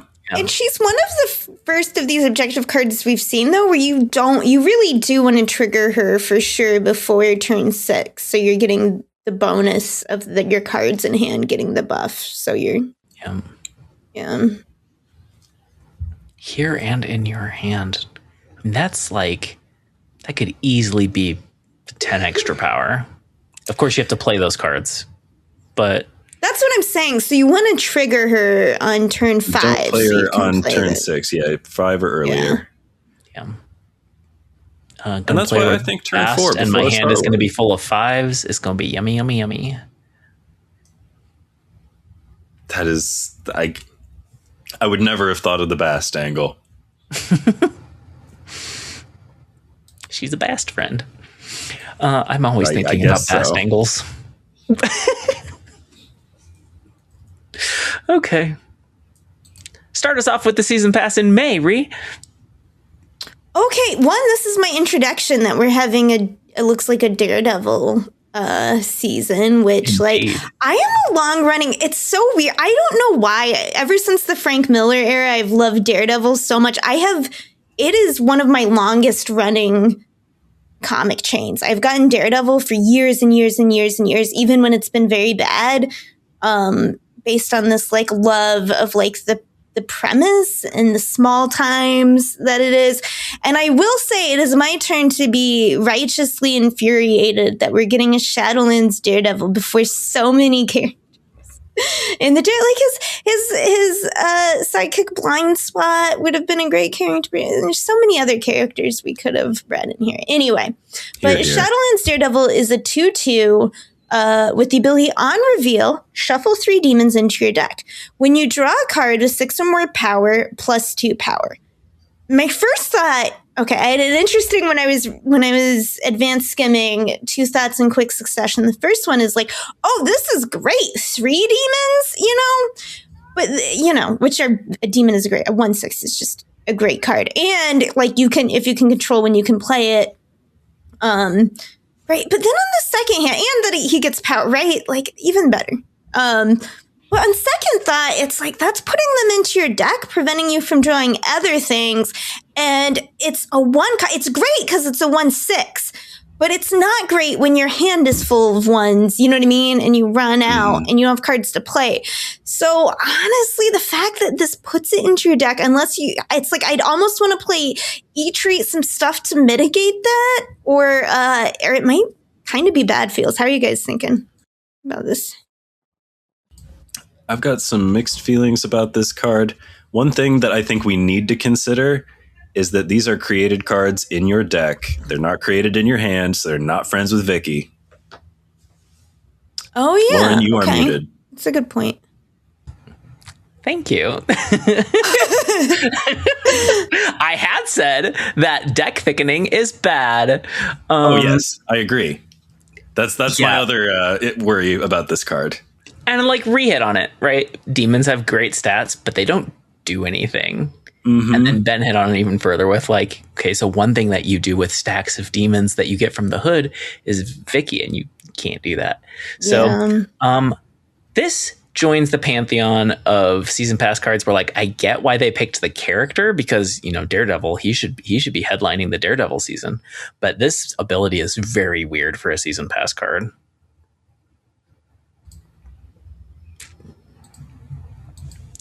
Not a big fan, and I don't think it's super duper interesting. How else could you King its-rie would let you draw 1. Are there other ways you could mitigate the deck thickening aspect of this? I mean, you can just have tons and tons of draw. You could Fastos and Jane Foster. I don't like a crystal. I've seen people playing crystal lately, and I'm for real? It's because of Starlord. That's the thing. Crystal on 4, Starlord on 5. Yep. I guess that's right. The idea is that you just have to get Starlord, or you're playing Starlord, so you need to draw your big power card, and then it doesn't matter because you have so much power and energy. Also, although I do think that the deck thickening is sort of the headline here with Shadowlands Daredevil, we are kind of neglecting the second sentence. Sure. When you draw a card with 6 or more power, +2 power. You're right. More than just demons. Probably not just demons. Is this New Chamber or something? Or I don't know. Maybe you're pairing this with deck where this is Slipping better than Energy. Chamber. Yeah. What was that? So it doesn't. I'm like, maybe you're pairing this with the unspent energy stuff. So if you have a bunch of high power cards or like sunspot cards, then it doesn't matter that you're wasting a draw with like a demon, because you'll goes with Thaddeus Ross. Yeah. I mean, it does though, right? Like, do those count as draws? Does Thaddeus put them into your hand, or do you draw them? Oh, that's a good question. I'm pretty sure they count as draws. But Thaddeus Ross is a great way to mitigate the deck thickening. And but you're saying, does he pair? Will he get the +2 power? I'm pretty sure it's a draw. He says draw card. I think draw is just always when you get something from your deck into your hand is always a draw. But like that's the perfect match, because then you're getting the high powered cards you can play, so you're mitigating potentially losing a whole draw to just getting, a demon. Oh, I like that. Okay. Yeah, maybe there's cute things to do if you give yourself enough draw power. I love cute things in decks. Okay. I do too. It just feels like one cute thing though, not I like cards that have lots of cute things. Yeah. All right. So Also, then it's not fun, I do think it is going to be. I have a feeling it's going to be all right. Like, this seems like a very playable card, even though it's not to my taste, and I don't like cards that shuffle things into your deck. But like, I think about Agamotto, and I think this is a better version of shuffling a bunch of shit into your deck than Agamotto is. And you actually get to leave things on the board. And it's consistent. It's 3 copies of the same card. You can plan around that. You can work with that. I think it's going to be good with, it's just the Vicky thing that I'm not friends with Vicky. So that's not it. But like, who else likes created cards? It's Quinjet. But is there some other card that likes created cards? There are so many cards now.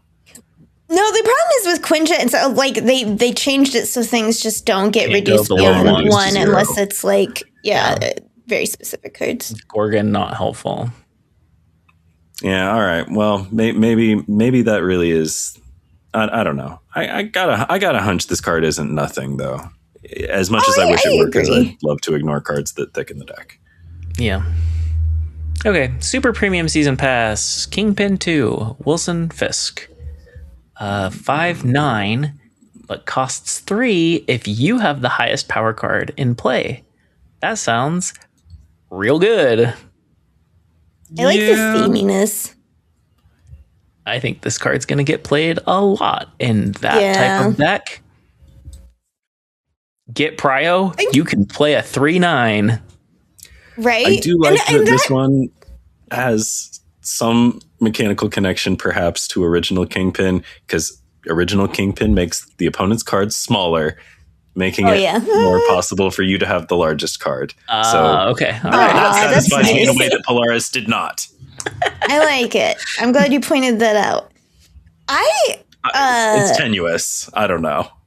Yeah, right. Think how easy this would be to pop a squirrel girl, and like maybe even play that early Mockingbird to just like take down whatever they have to then get this Fisk.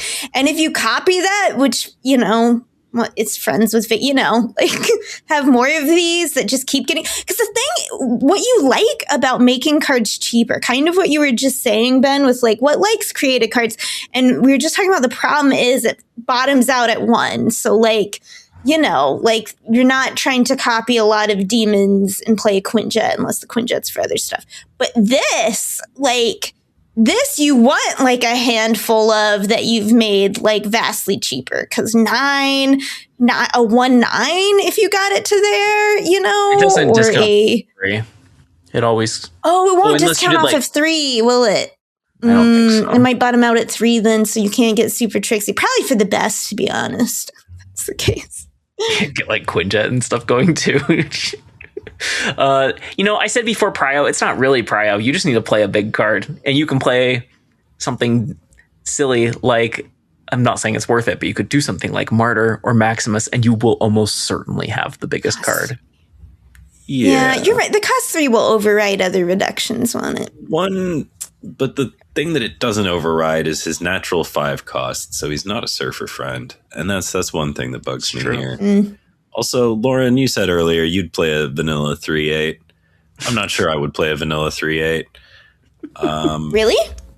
I'll play. Yeah, I probably would. But I might play a vanilla 3/9. So that's what I'm thinking about. I'm like, this one might be on the other side of the line for me. But this would be. Oh, sorry. Go ahead. Yeah, I just wish it had an ability. But I guess it is just here to be big and cheap, right? It is kind of like Mockingbird in that way. And once you said Mockingbird, even that wasn't like a connection you were drawing, but I'm like, yeah, I guess it is good to play 3/9s or whatever. And it's fine. It's good. Also, though, this would be another great Galactus First Steps card because with turn 3 is usually the big struggle to maintain that lane to keep buffing your Galactus First Steps. Because it's like, okay, a lot of people don't even play a 1. I mean, it's more frequent anymore with everything, but like, right. And then Domino is usually a big 2 because people are usually like setting up their Merlins or whatever they're doing. And 3 is usually where they're going to come down and try and steal the lane. And you're hoping like your speed or whatever you've got, unless you're doing something, you're just giving up on it and going to a different lane. And it's like, this is a good chance where you'd have that Domino down on 2 that you still have the biggest card in play. And then you play it to keep your Galactus run going. And it's a good, it's that card that's the other problem with Galactus First Steps. And when you're building that lane for Galactus is like, it's like, okay, for a lot of time, you're going to play the first 3 rounds into that lane and then sit there to like the end, or unless you have cards that are going to move out of that lane or other stuff. And like, this is a big enough card to justify taking that 3rd spot in the lane, you know, and finishing it off later with something else. All right. Sorry. One thing that you said there that just jumped out at me was you mentioned speed, and this card is just like better than speed. Just like way better. You might play this instead of speed, right? Yeah, like I think the speed like looks kind of. I mean, I've been a long time speed skeptic, but like this card really, I have a great variant of speed. Do you think this will work if you have a tie?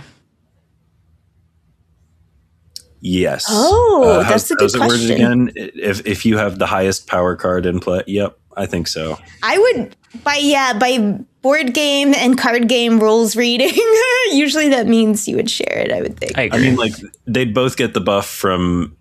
Well, do the locations say cards with the highest power or what? Like is the, like throne room or whatever, and Monster Metropolis.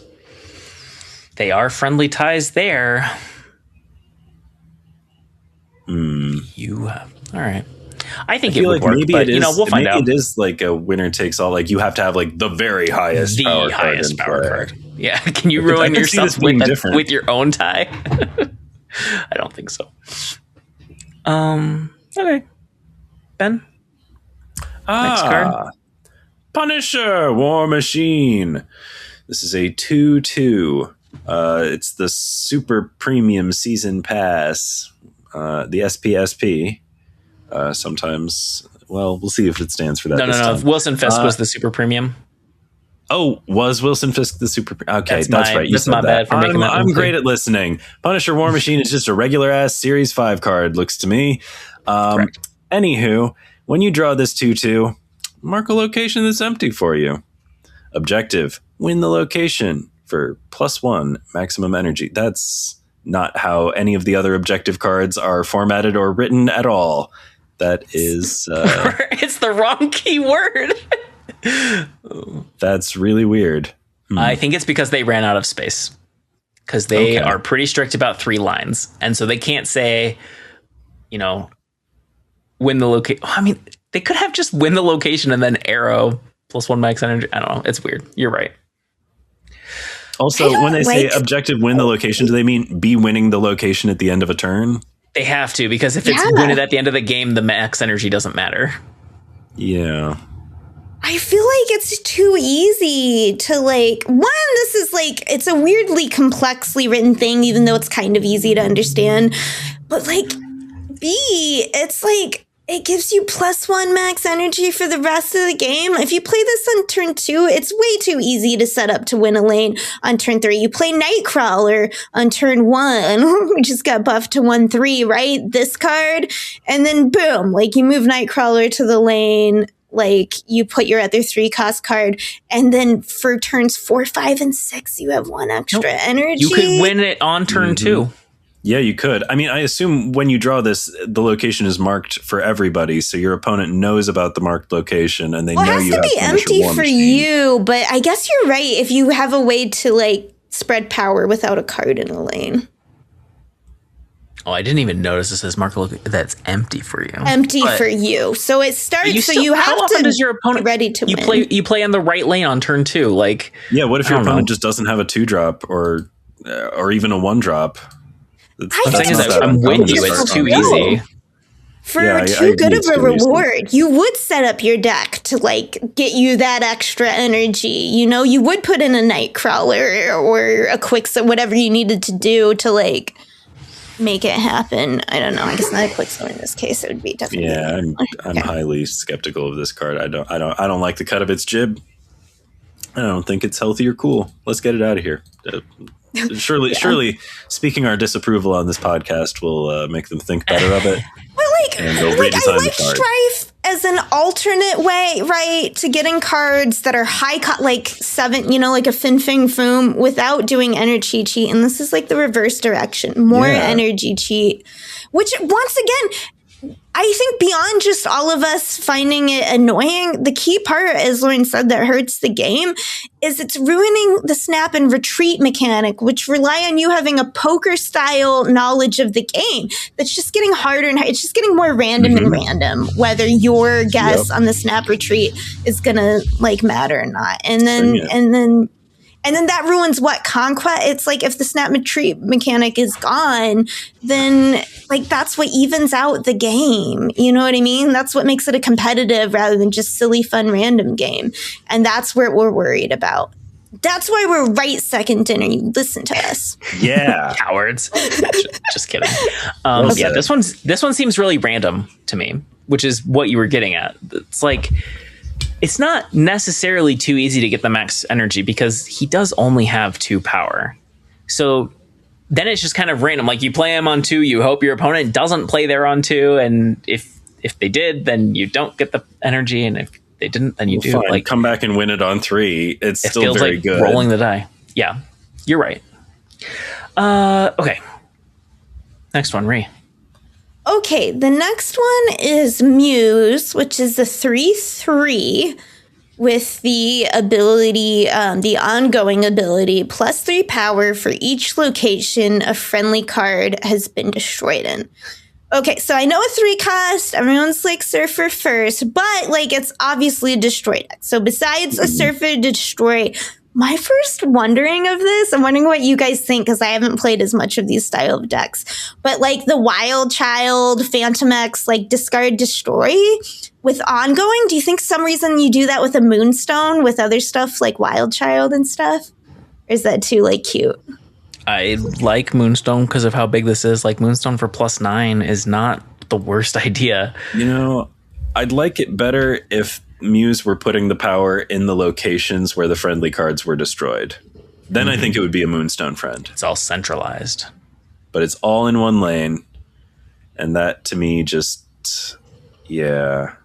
Maybe you're doing like a really Tribunal. Easy, maybe that's too many things. To me, this looks like an easy 3/12. But yes, I do think this is a good card. I just don't think it's that kind of card.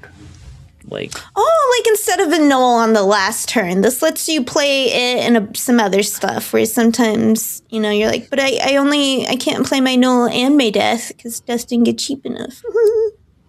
Okay. Seems good to me. Just +9 ongoing is a lot. And you can find a deck that runs Killmonger happily and can get you either 2 or 3 of the locations easily. Yeah. I mean, like, obviously Killmonger is going to be your plan A for getting cards killed everywhere, but I think it'll be fun and interesting when you don't draw your Killmonger and you're still trying to make it happen and set things up and maybe not even telegraph that that's what you're doing, but also maybe you will telegraph that that's what you're doing because, I don't know. Interesting True. card. It does have the ongoing thing that you can just drop it on the last turn. Your opponent's always going to wonder now when you Killmonger a bunch of shit. Are you about to drop a 12 power Muse and a 12 power Death? Okay. Ikari, a 4/12 from a limited time game mode. You can only play this where an enemy is afflicted with negative power. That seems less risky than all the other 4/12s. Seems good for the negative power decks. Yeah. Which means if that... Go ahead, say. Oh, no. You go. I was just, I was thinking with my mouth. I'm just chewing on stuff. I'll keep thinking without my mouth. You say your thing. Remind me, okay, do you guys remember, didn't they at some point, they've been talking about adjusting like Shadow King and like splitting up Luke Cage's like ability and stuff? And I'm wondering when they're going to finally be forced to do that, because they're adding all these more negative power cards. And then that gets into the like, well, everyone's playing Luke Cage or everyone's having a bad time kind of thing, you know, like if there's too much negative power. Yeah, so. I kind of think we're already at the point where Luke Cage should be split up. But my guess would be they have considered it and have not found a solution that they like. I think you're probably right. I don't think this card's especially good. Like, I'm trying to think of the Affliction deck. What is it doing on turn 4? It's playing Malekith or Man-Thing, which are probably both better for like it than Ikari. A turn 6, right? And then you're avoiding the Shang. Yeah. Well, I mean, like, I don't know. Like, the Affliction decks, I don't know. I guess I'm not the expert on like what they want, because like the last time I played an Affliction deck, it had Evolved Abomination in it, and I was pretty happy about that. Do they want to be playing 4/12s? I do like the consistency of this 4/12. I just kind of think that maybe for synergy 4 costs, we expect a little more bang for the buck. But are you like playing this with fastball special at all, kind of thing, on turn 6? You're playing it first and then fastball specialing it? Yeah, and then destroying it. And then torpedo, and maybe that helps you with your Afflictions. I haven't actually been playing Affliction. Now that I think about it, now that we're talking about it, I'm like, when's the last time I played Affliction? And that would work with like Diamondback or something. That could be real synergy. That's the other card I've been thinking of this card in comparison to is like Diamondback. And Diamondback is what, a 3/11? Mm-hmm. I was thinking about Cold Obsidian. How many of those do you see these days? Not so many. That's another good point. So is the 2 extra power worth it? I see a lot of Crossbones anymore over Cold Obsidian. It used to be the reverse. Mm-hmm. Part of that is Sam losing the one cost shield for free. Oh yeah. Yeah, I don't know. I think this card's playable. Like obviously 12 power is nice, but I don't know what deck wants to do it. This might be a lot more real if Deafening Chord's still afflicted, but it doesn't. So Red Guardian follow-up. Maybe it's not a full-blown afflict archetype, but you just have a few tech cards that are afflicting. Okay. Maybe. Are we ready for Lady Bullseye? Yes, please. Okay, no, I mean, no, thank you, but I'll listen. She's a 2/2 with an on reveal, and that is afflict an enemy card with -2. Repeat this for each of your unspent energy to a different enemy. So, this is effectively a 5/8 if you play it by itself on turn 5 without any extra energy or something. That's just a little example. Or a 6/10. Or a 6/10. I hate it. Wonderful stat lines that we're all excited about. But it's like Bullseye. It's like, how am I supposed to know? I don't want to track their unspent energy. You know what I mean? So, it's like, how many times it's going to hit? Like, it's the math of this. If my opponent is playing this and like, oh, I see what you're saying. What is this doing to me? You know what I mean? And it's like, it feels like, I don't know. I'm like, I'm not tracking how much energy they didn't spend every turn. It's not cumulative. This it's is just that turn. This turn, not this game, right? Yeah, it's worded like Magus. Okay. I had the bullseye and the activate in my head so much. Yeah. Okay, too. So it seems like it's just one-time affliction sunspot. Starlord friend. Yeah, so Starlord friend for sure. Like affliction high evo, maybe, where you're both not spending energy and you're afflicting the opponent, so you're dipping. Yeah, maybe I'll finally revive my Spider Bay deck. That's my only interest. Big deck Spider Bay. All right. Yeah, sorry, that was my high evo deck that utilized Spider Woman, who's no good anymore, but it would use her with Shuri and Blink as like ways to do cool stuff, but it's just not good. It was a high evo deck and it's just not good enough. For a while I'd been pulling it out and it's like, you can win with anything, but it just didn't feel right. I don't know. But I feel like that's where this goes. All right, sorry. Din. She's an interesting card. I'm just thinking like, one of the things that she does is she spreads out the affliction, but like Hazmat does that too. And she does it for one cheaper, kind of, but you have to have unspent energy necessarily to spread it around more. So it's a very strange card. It does not seem especially strong to me. I mean, like, I think I was being a little uncharitable by like suggesting 5/8. I mean, even though that's like accurate if that's what you're doing on turn 5, but like I'm sure there are better ways to lean into what the card wants to do, but it does look like a stinker, right? I'm not being silly, am I? Does this card strike anyone else as a huge winner? You've got to be super cute with it. Can you double it up in a useful way? Yeah, you have to get some like Wong shenanigans or get tons of energy from Starlord or Fallen One. I mean, I'm with you initially. Is this the Fallen One show? Do we think? Does that mean like give yourself a big like if you've got 20 energy, is it worth it to afflict like 36? This is the cutest meme idea you've ever had, is make a giant pool of energy with Fallen One and then just drop a lady bullseye. I have cute ideas all the time. I'm not building this deck. Tell us more. I like the cute ideas. That's hilarious. That would crack me up so much. Stop it. Okay. I'll let you know the next time I have one. Ree. All right. Karen Page, who is a 4/5. Oh, she reminds me. Sorry, this shout out to Scott because I know he's reading it. For some reason, seeing this picture of her reminded me of Janet from HR in the Poison Ivy strip. You'll know what I'm talking about. If you're cool out there and you're reading Poison Ivy, you also know. You're cool. I like you. Okay. Karen Page, on reveal, give a friendly 1, 2, and 3 cost character +2 power. I mean, immediately right is the comparison to Gwenpool, because you have like the 4/11. And it's just like, I get that they can work different ways, but it just feels like Gwenpool is better, and you would just want to play Gwenpool in most situations.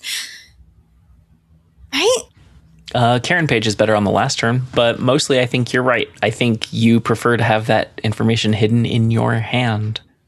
And if you don't have a 1, you have to specifically, Gwenpool will hit anything. She's not prejudiced on the cost of your cards, And Karen's like 1, 2, 3s only in that order, sequentially. Right. I kind of like her. Oh, yeah? What are you thinking? Well, the thing about Gwenpool is that, in addition to not being able to play her on the last turn, also sometimes she just hits the wrong stuff. You make your best effort to make her only hit the right stuff, but she hits the wrong stuff. And Karen, she could be like, you can know what she's going to hit. You can make sure there's a Lasher and a Maverick to be hit or whatever. I don't know. I'm not sure she does quite enough. Wait, no, can you pause there for a second? I'm curious. Do Lasher and Maverick already go in a deck together? I'm like, are we putting in deck cards for her? But it's like, those are 2 cards that it's like, they could? Do they go together already? In any Haven't way? I seen them? I've seen it played together recently. I've seen it once or twice, people being cute with Lasher, yeah. Well, no, but like, weren't they playing last year with like, was it like like sometime recently? I've been seeing some people playing Lasher. Okay, just as like Sholau targets and stuff. Okay, no, I was just intrigued. You said that, and I'm like, okay. And like, I'm intrigued by this Karen Page deck. These are both activates. Maybe you throw her in maybe you played Jocasta on 5 after you've played this card, and then get more of that because you don't want Jocasta to soak up the 3 buff. But like, then you want her to be on Maverick Lasher. What 1-cost card are you trying to hit with her, you think? I don't know. Maybe just whoever's there. Maybe the 1-cost is not as it's much harder to find a 1-cost card that cares about having extra stats. Like they're not usually built for that. But and what turn are you hoping to play her on? It was.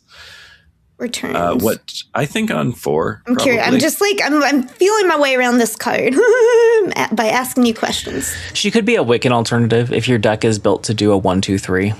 Oh, okay. I see that because then you're definitely having them out to play. You don't feel like you're wasting a turn to play her on turn 4, but you're saving your bigger turns. But at the same time, I was just not sure if 412, whatever that was big enough to be anything. And this is a 411, unless you're getting cute with the recipients. Well, you are getting cute, right? You're definitely putting it in stuff that's going to like benefit. But otherwise, like, you just wouldn't play this card. Count on those things, but I guess there are a lot of 3s that like to soak the things up. You got Captain Carter or Maverick, and I've gotten to the point where I'm interested in playing those cards outside of Surfer. So I don't know. I want to believe in Karen. Also, I like the character. I love the character. Cool. Thank you to the TV show and Deborah Ann Wall. She's the best. She's another power buff girl. Right? We've already compared to Gwenpool. There's also Galacta and Kahori, and you just don't see them that much anymore. This is true. Benefit. This is kind of a 2024 card, right?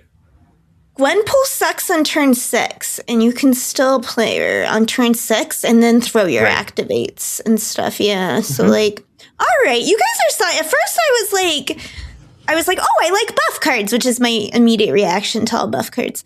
And then unless they're paired with energy or something, that's going to get really obnoxious. And then B, I was like, but like she's just way worse than Gwenpool, right? But you guys have talked me around. I see. You've also already paid for them. Like they are on the board, whereas Gwenpool, you're sure that you're hitting to the turn 6 thing. But like Gwenpool might hit 3 different targets and you can't afford to play them all.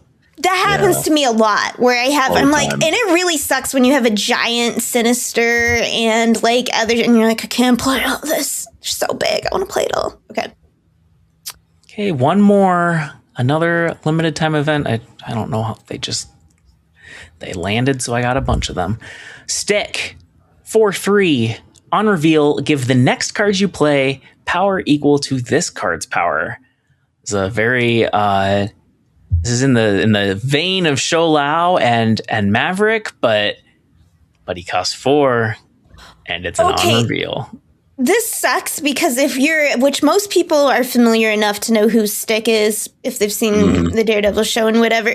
This card should have been a 1-cost, and it should have done something with Daredevil and Elektra both, right? Like I needed to do that. It would have been too cute because you just like.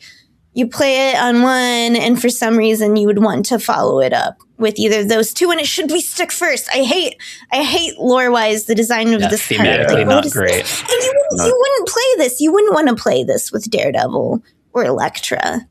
I feel like at least one of us has designed a Stick for a secret homework, and I'm sure it was 2-cost or less because we know what's right. Damn it.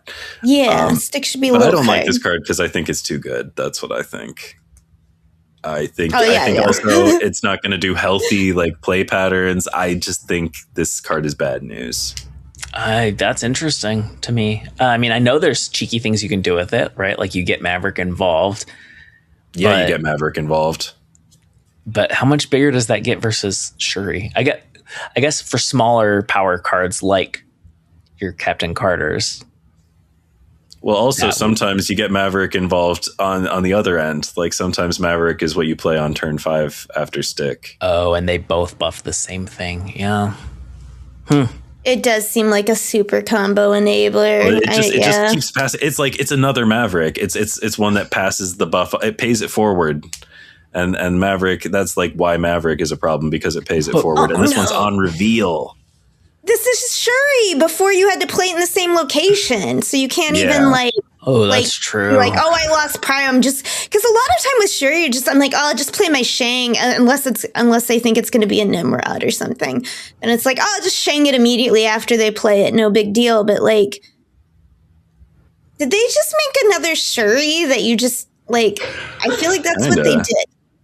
It's a little bit like Show Lao, you know what I mean? In my estimation, and like the fact that it does the next card like Forge style. That's like the only problem with Forge is that he's small and the numbers aren't good enough anymore.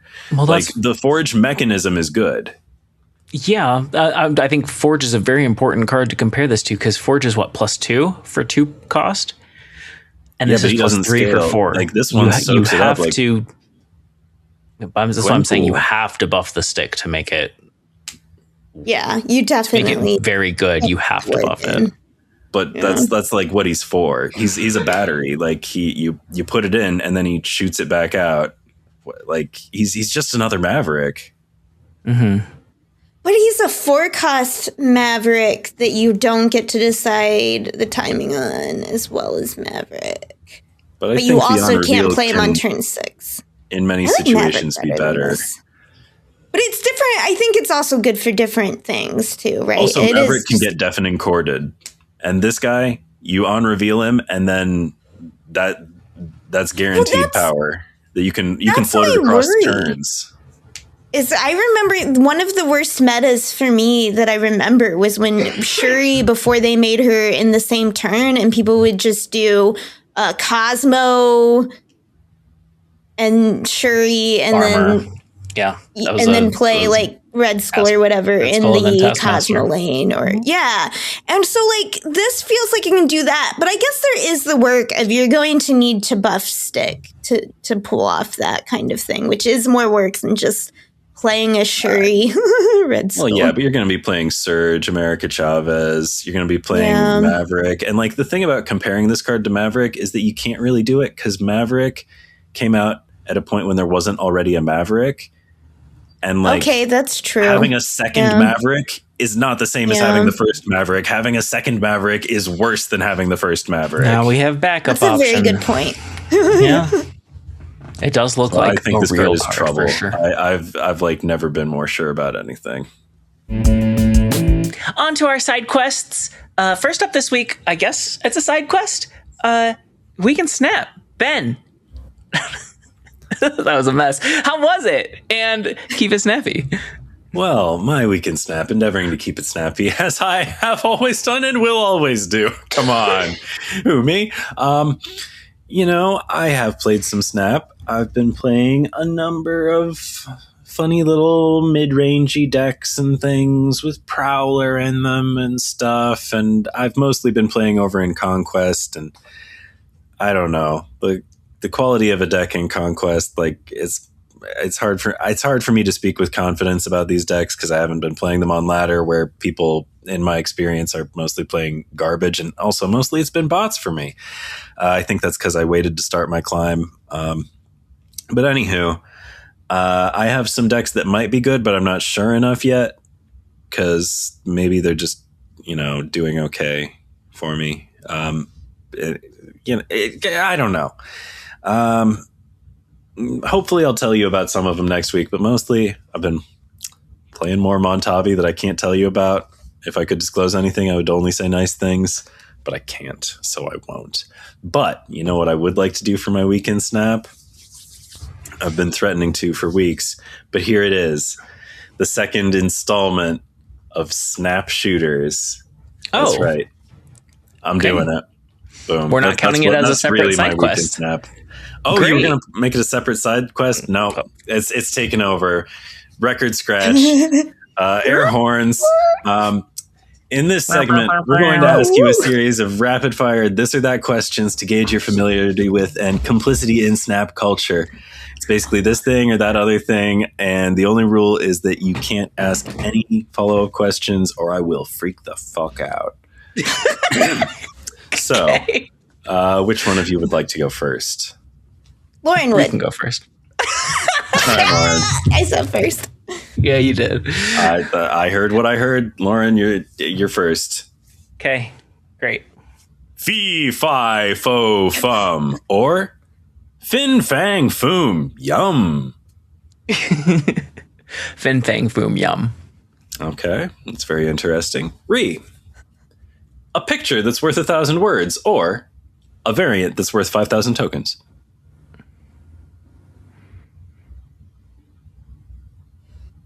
A picture that's worth 1,000 words, please. Okay. Fascinating. Lauren. Sheriff's posse's on my tail because I'm in demand. Or feels like some bots can see what's in my hand. Oh, Well, the first one seemed more fun, but I have no idea what you said. Well, luckily you didn't phrase that as a question. What I said was, Sheriff's posse's on my tail because I'm in demand. It's a line from Paul Revere from the first Beastie Boys record. Yeah, that's the winner for sure. Okay. Re. Big Scarlet Clone from Show Lao the Undying, or Starlord's on the throne, so now we're all crying. okay. This isn't a follow-up question. It is commentary. See how there's no question mark at the end of my sentences. But I have been thinking about the nature of the game and trying to wrestle and understand it. And I think I've come to a couple conclusions. It's like, are opinions on Snap as represented by quips? But then maybe the other, so you pick, all right, I'm getting there. I choose Show Lao because I would always choose a dragon. That was course, Big Scarlet over Clone Chris from Show Pratt. Lao the Undying, Yes, as please. opposed to Starlord's on the throne, so now we're all crying. Okay. Big but Scarlet Clone. Yeah. Good to know. But Good to also, I know. am crying. I Fair choose enough. both. That wasn't told to me. It was against the rules. I'm pushing the Well, boundaries. Just this once. All right. Lauren, are you ready? Yeah. Not too bad. You're ready. Annulax batteries or Harbulary batteries? Harbulary. Hell yeah. All right, Ree. What is this agreement? There's only one Lord of the Rings, and he does not share power. Or there is only one Master of the Rings, and he does not see play. It's gotta be, the correct Lord of the Rings Okay. reference. Obviously, I can't. It's what's in my heart. All right, Lauren. Starlord, Master of the Sun, or Dayman, Champion of the Sun. He's a master of karate and friendship for everyone. I want Dayman. All right. Ree, prepping for a test with your nose to the grindstone, or forgetting the text of Ultron's Mind Stone.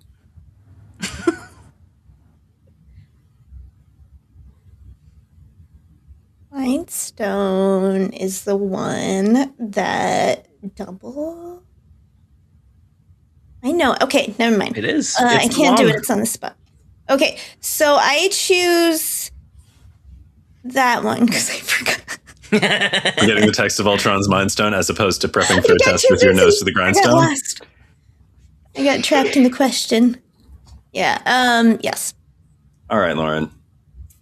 Michelle Yeoh as Alita Ogord in Guardians of the Galaxy Volume 2, or Michelle Yeoh as Ying Nan in Shang-Chi and the Legend of the Ten Rings. Oh, really? Huh. I want in Shang-Chi and the Legend of the Ten Rings. Yeah, that was a much better use of Michelle Yeoh. Underutilized I was in expecting Guardians too. Madame Morrible. I did not know she was double MCU'd. Yeah, I only just noticed this time. But that's secret homework. We get to that later. All right. The final one is to you, Ree. Okay. You skipped 3 turns. Now I'm the one retreating, or briefly shaped by Merlin, but now I'm done bleeding. Because he polymorphs you into a sheep. Bleating with a T, yeah. Oh. Bleating, yes. Okay. Yes, Merlin, obviously. Okay. Always All go right. with the magician. This has been very interesting. Now I will assign both of you collectively a score on a scale of 1 to 1,000 Dragons of the Moon. And your answers this week were about 987 Dragons of the Moon. So that's a good measure of your familiarity with and complicity in Snap culture. Great. Thank you for playing Snapshooters. I did steal it from Stradio Lab, and that's okay. You shouldn't hold it against me. Oh. So, weeks in Snap, who else had one? Ree, how was your week in Snap and Keep It Snappy? Yes. Now it's my turn. I'm like, everything's discombobulated. When do I go? Okay. So I have kind of a terrible secret, and that's this entire time you've only been interacting with the remaining 11% of my former identity, because the majority identity is now that of playing Expedition 33. That is almost the entirety of my identity. I kept a little bit to play some Drax since I was excited for the card and I wanted to play it, and we already talked about that. But oh my god, I've been playing Expedition 33 like pretty much like nonstop. It's funny because I was just telling someone like a couple days ago, oh man, I can't game like I used to, you know. I used to like get sucked in and game all day, all night, all week. You know what I mean? Like forget to, you know, do the normal people things. Just be gaming. Like, I know I'm too old. Can't do that. Game for now. I need a break. I don't do this. And then I have wrapped Expedition 33 around myself like a blanket to both retreat from the world and be enticed by all its many mysteries and its great pacing and storyline and like enthralling combat. And, you know, I can't actually talk about it because that game is all spoilers. All spoilers. I've heard very good things. I could totally talk about the premise based purely from what I've heard on podcasts. I know all about the Paintress and the other expeditions and blah, blah, blah. But I went in super blind. I just like knew it was really good and people liked it. And it was just like they did. The whole game. It was like me watching Godzilla -1. We're like, oh my God. I just like stream now because like it broke me. I used to be good at keeping everything internalized, and I was just I would have this stone face. People would give me good news, and they're like, "Are you excited, Ree?" And I'm like, "Oh yeah, super happy in my head." Like, you know what I mean? Like I had just learned how to stone face it, and then at some point, like everything like broke, or maybe I was never as stone faced as I thought. Who knows? But like, and where was I even? Oh yeah. So I'm playing this game and just the whole time anymore, I'm just like commentary. I'm just like, you know, it's just, it's how I do games now. Okay. So that is great. And I want to talk about it, but I definitely won't in case anyone else there like me didn't hit it when it was popular. And can I ask you some questions about the gameplay? Yes. So I know it's got turn-based combat, but there are some parries or something, dodges, or so there's some sort of like input. The comparison is to Final Fantasy. They're like, this feels like a true modern successor to like the old Final Fantasies, and in some ways it's so different in that it's like you know, the protagonist is like over 30. You know anything about Whoa, that's not allowed in Final Fantasy. That's like, but it is also like old JRPGs and anime, and that is considered extremely old. Okay, sorry, little dig. I just thought of that. Anyway, so but in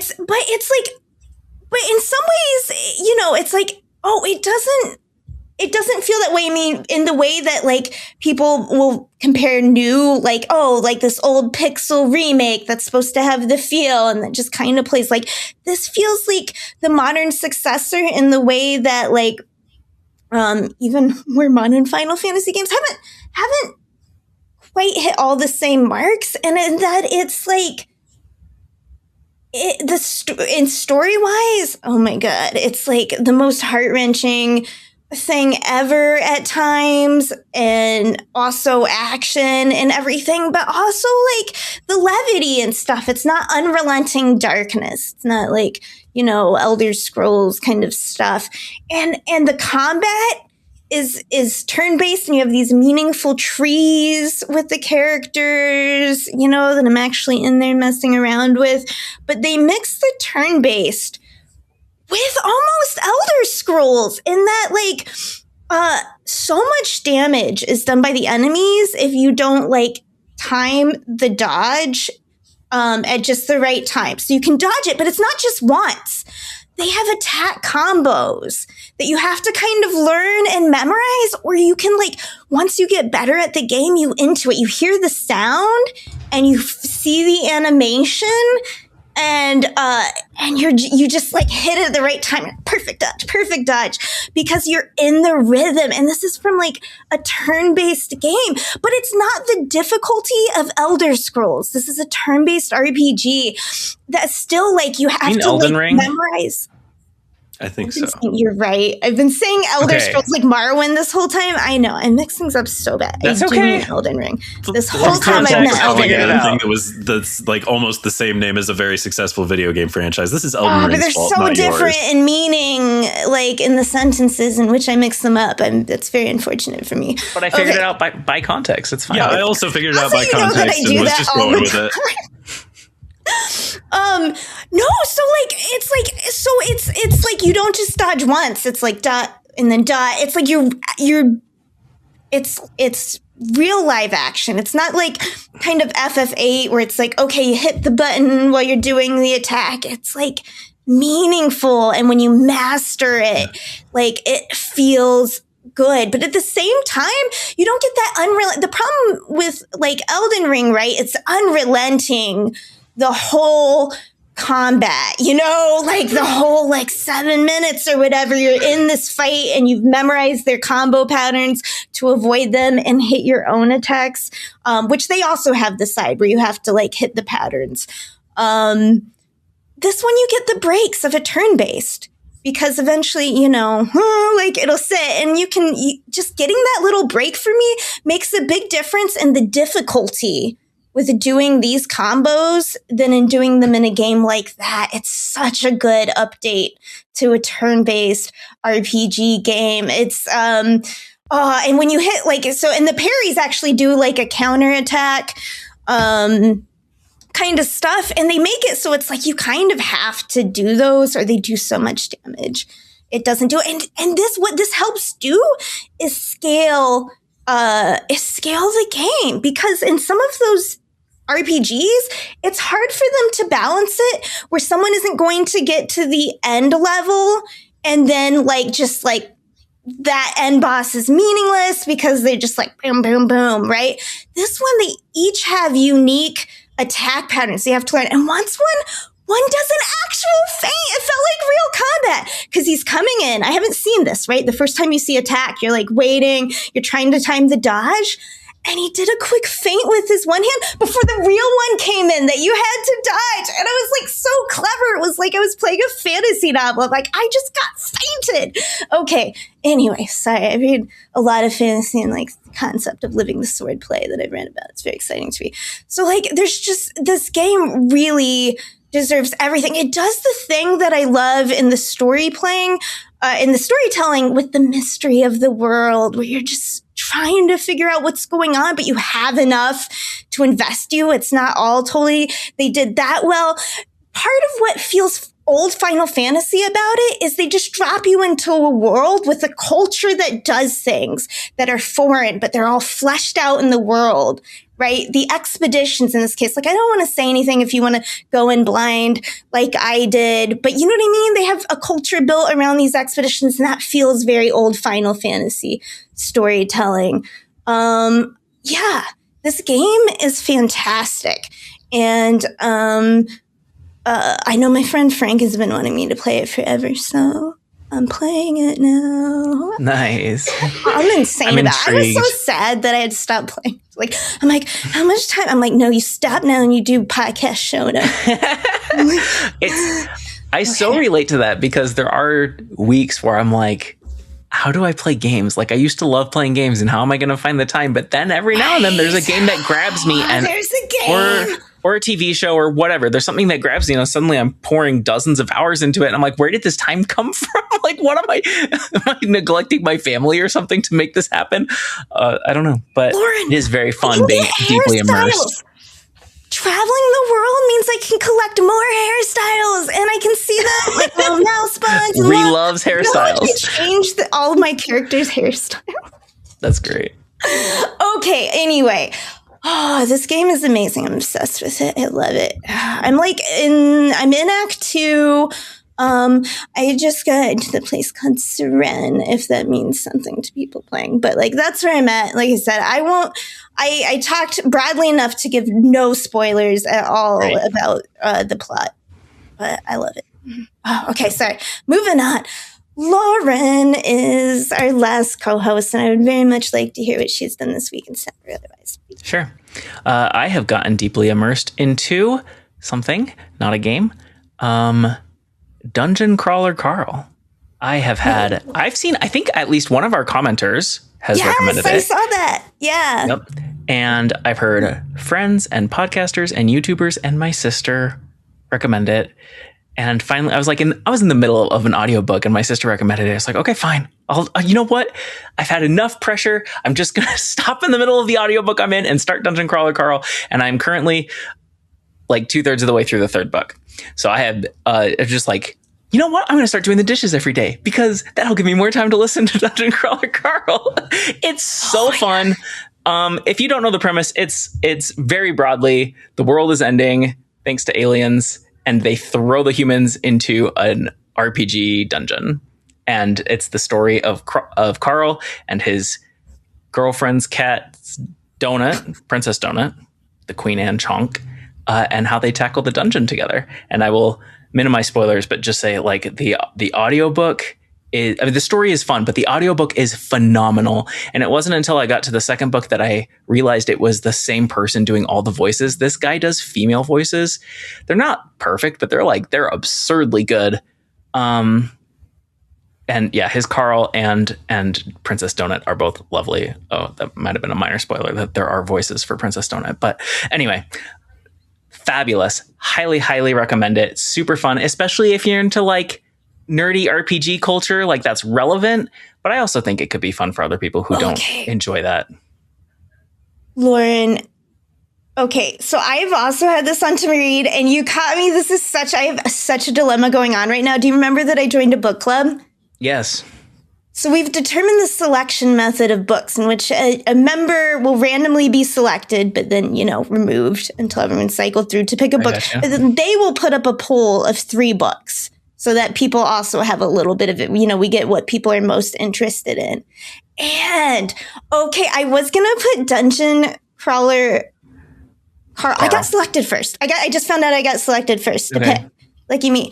I was going to put that on the list. But then somebody else, like a couple other people were interested in it. And I'm like devious now. I'm like, oh, maybe since I know that will probably get picked by someone else later on. Maybe I do my more, like pick more by 3 others. Nice. Like I really want to read. Have you ever heard of the Water Outlaws? I have not. It's apparently, it's like someone recommended it to me that I trust implicitly. One of my friends from streaming on fantasy stuff. And so I just immediately put it on my list without like looking at it. And now I'm looking at it and it's like this like LGBTQA plus, fantasy about like woman warriors. I'm like, oh, this sounds cool as hell. Like, so anyway. I do listen to a lot of stuff in the queer fantasy space. Yeah. Okay, anyway, so yeah. Dungeon Crawler Carl is absolutely exploding. I think the first book came out in like 2020, 2021, and he's already like up to like book 7 or something. Like, it's amazing what this guy's pace is. Isn't it a TV show or something too? Like, it got greenlit to be a TV show. There's a webtoon. There's a comic covering one of the side characters. Like, it is just so fun. Every floor of the dungeon is totally different. The one I'm reading right now is underground subway stations and trains, which may not sound fun, but it's like a totally different environment, right? That they have to learn how to battle in train cars. The characters are so funny, and the sense of humor is a blast, and it feels novel. Something about it feels really new and fresh. And maybe I'm wrong maybe that's not true, but from my perspective, it feels new and fresh and very fun and worthy of all the accolades. And get in now. I strongly recommend it. I hope you didn't already say this, but I remember commenters suggested they thought the audiobook was really well done. So I was talking about the audiobook. The audiobook is phenomenal. Okay. They have, I believe, the same company that did the first audiobook that does the audiobooks has also gone back and done audio immersion tunnel, which is like more actors and music and sound effects and stuff like that. So like, if you're into that, I think they have that ready for the first book and maybe the second one. But honestly, like just the narrator, Jeff Hayes, is so good. It's incredible. I was working on the video for Major Victory and Grand Arena. That kept me very busy. Feel free to ask me questions if you have any. But it came in at just over 3 minutes, which is quite a bit shorter than most of the other ones that make it there. But I had to talk about Major Victory. That felt like a challenge. And I appreciate a short video, to be honest. Yeah. So I tried to make it entertaining and not lose your attention. And I edited the fuck out of it. So that was like 2 days this week. So watch and enjoy that and leave nice comments on the official YouTube. Thank you. And then finally, I have been, of course, new event. I wrote the economy guide on 4th location for Grand Arena, but I also this week have been working on 2 different guides for things that I haven't really talked about before in Snap. So I'm just going to tease them here. I haven't teased them anywhere else, but to my amazing Snap on This audience, here's 2 guides that are coming as soon as I can write them. Number 1, optimized booster farming, which sounds so boring, but it can save you tons of time and resources if you care about what card you're splitting. I have like a series of like 5 tricks I have not talked about before that will help you split the card you want faster. And then the other one is manual emote sorting, which also maybe sounds boring, but gosh, there are some emotes I never use and some I use all the time. And I figured out how to manually sort emotes. So if you're interested in that, keep your eyes peeled. That is interesting. Yeah. Great. Snapshooters already happened. Skipping right over that on the outline. Time for secret homework. Oh, this outline is a mess, but you know that's what happens when we shake up the format. Secret homework. Ben, what was the secret homework? The secret homework was in honor of Guardians Greatest Hits Volume 2, our current season of Marvel Snap. I decided we should all revisit Guardians of the Galaxy 2, Volume 2, the Marvel Cinematic Universe film. It's a James Gunn joint. I don't know how to introduce this segment. Okay. Do we need a synopsis or what do we need? Well, I wanted to suggest, because I know we'll probably just roundtable this discussion, but for secret homework, I kind of started early and stopped short. So I thought maybe I should kick it off because I'm kind of in the because here's what I decided to do, which was we were already taking this chill. And I may have mentioned that a lot of times I'm running background TV because of how messed up my brain is that I'm like only specifically half encourage making this a second screen experience. So I thought since I was doing that, I was like, I'm just going to start with Guardians 1, you know, because I'm always running back on TV.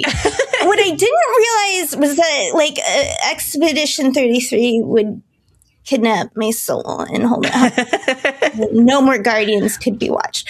So I did watch a good portion of Guardians 1, but I did have new thoughts. So I thought if my thoughts on that came first, that would be good sequentially in the discussion. I love it. That makes sense. Okay. So when I started watching, of course, first I was struck immediately by, remember when Guardians came out, no one knew who the Guardians were. And that sounds so insane because now it's like Baby Groot everywhere. You know what I mean? Like, it's so mainstream.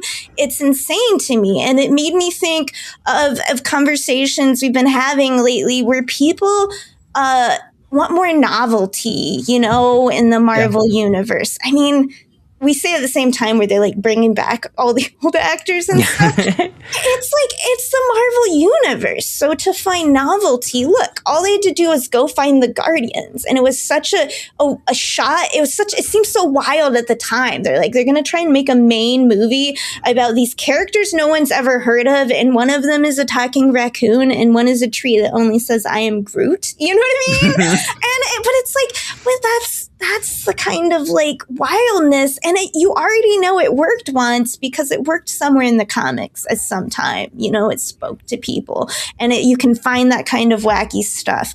Okay.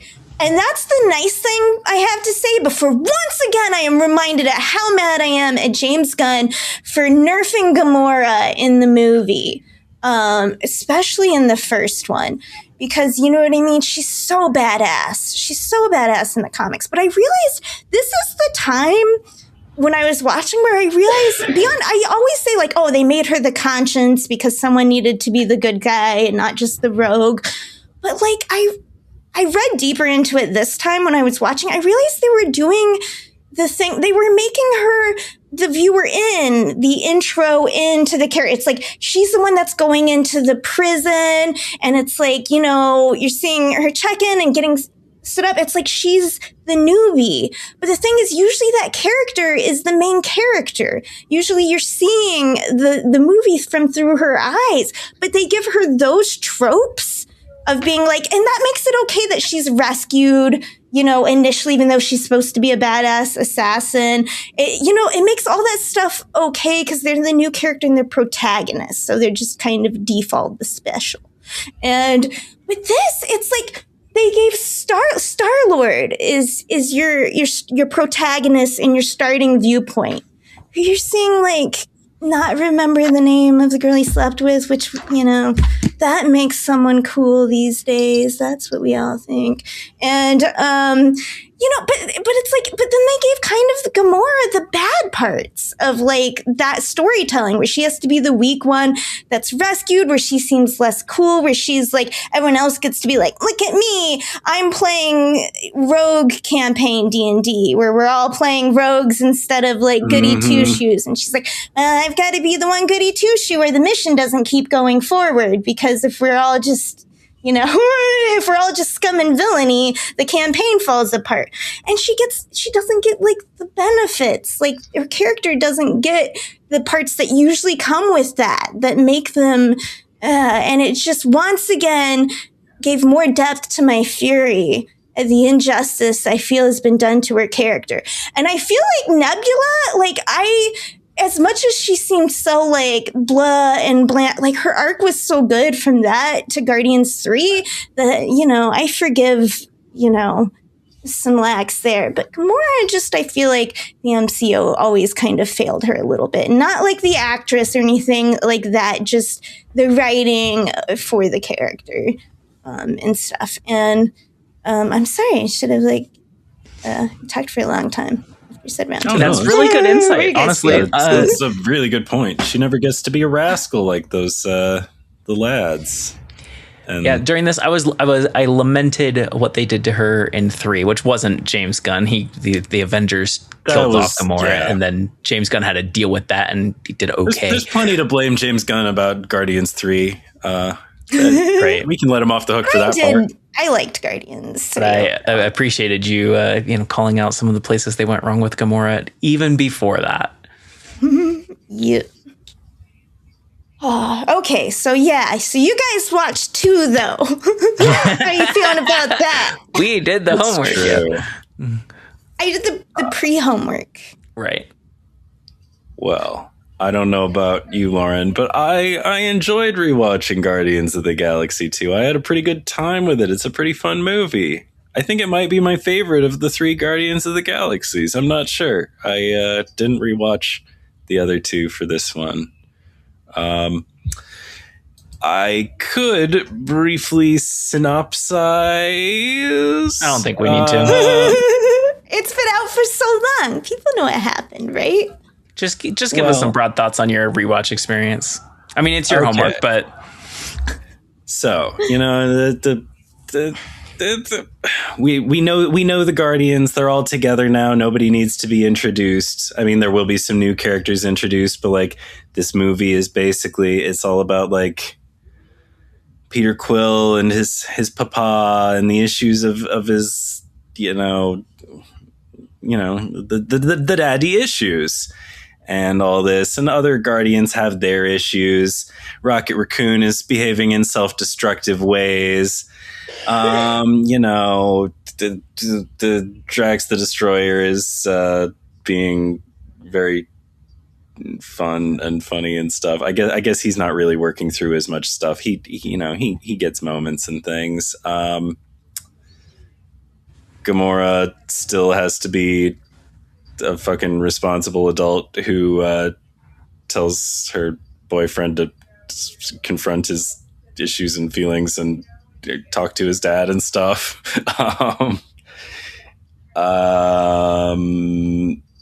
This one's got Taserface in it. I just thought I should. You'll never hear the horns of freedom when you die, Yondu, and the colors of Ogord will never flash over your grave. That's a thing that Sylvester Stallone says in this movie with a straight face. And you know what? He's wrong. The colors of Ogord will flash over Yondu's grave. That's right. Yondu is, he dies heroically at the end. He's not Starlord's father, but he is his daddy. There are lots of funny bits. I don't know. I liked the Annulax versus Harbulary batteries so much that I put it in Snapshooters. I had smarter thoughts about this, but I did not organize my thoughts at all, and they're just the only thing I have in my notes is that Sylvester Stallone quote, because that's the important part, right? I don't have notes. Yeah, there's a when we first see Yondu in this film, he is having the saddest post-coital moment in a space brothel on Contraxia with a sex robot who briefly toys with her hair before hitting a button on the side of her head to fucking shut her consciousness off because she doesn't want to deal with sad Yondu, or she isn't paid to deal with sad Yondu anymore, or she has no agency because she's a robot. I don't know. It looked like it was like literally the saddest scene like ever, and I was just like, dang.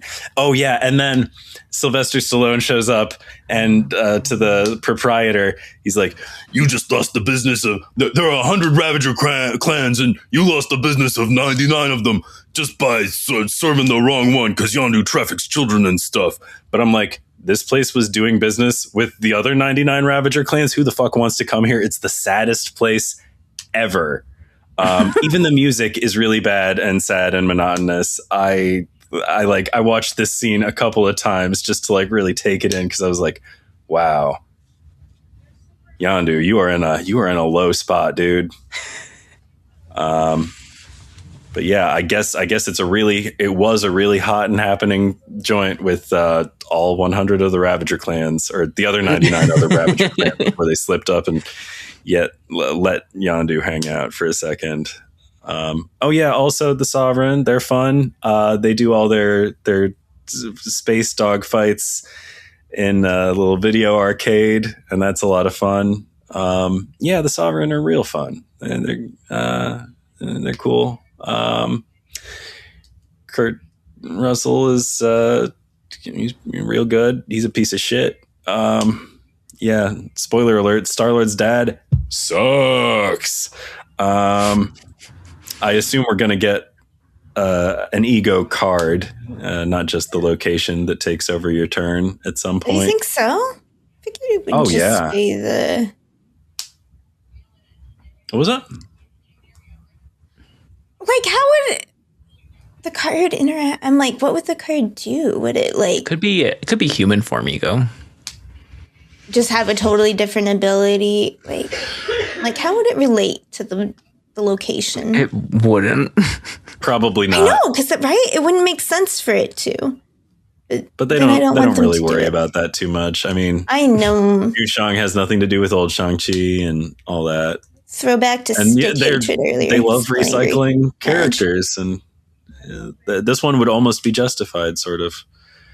Okay, sorry. Other Guardians of the Galaxy Volume 2 thoughts I have. Who have I not talked about? Groot's there. He's a little babby Groot in this one. Still says I am Groot. Apparently he's a little bit of a potty mouth. Yondu does at one point say, I'm Mary Poppins, y'all. My wife was laughing hysterically before he said it. She says that she's seen it hundreds of times, so she knew it was coming. Yeah, it's a good moment. That's hilarious that it still makes her laugh on the 100th time. That's adorable. I love that. Really you know what? There's something that struck me. I've seen this movie several times, but not always paying like the most attention. There's a point towards the end when things are getting a bit climactic. Some of the Guardians are flying around in like this piece of mining equipment that apparently Yondu used for some fucking space heist or whatever. And it's got these cool little like ball bearing things that like roll around the outside, and they're like little repositionable, like little small laser drill cutter things.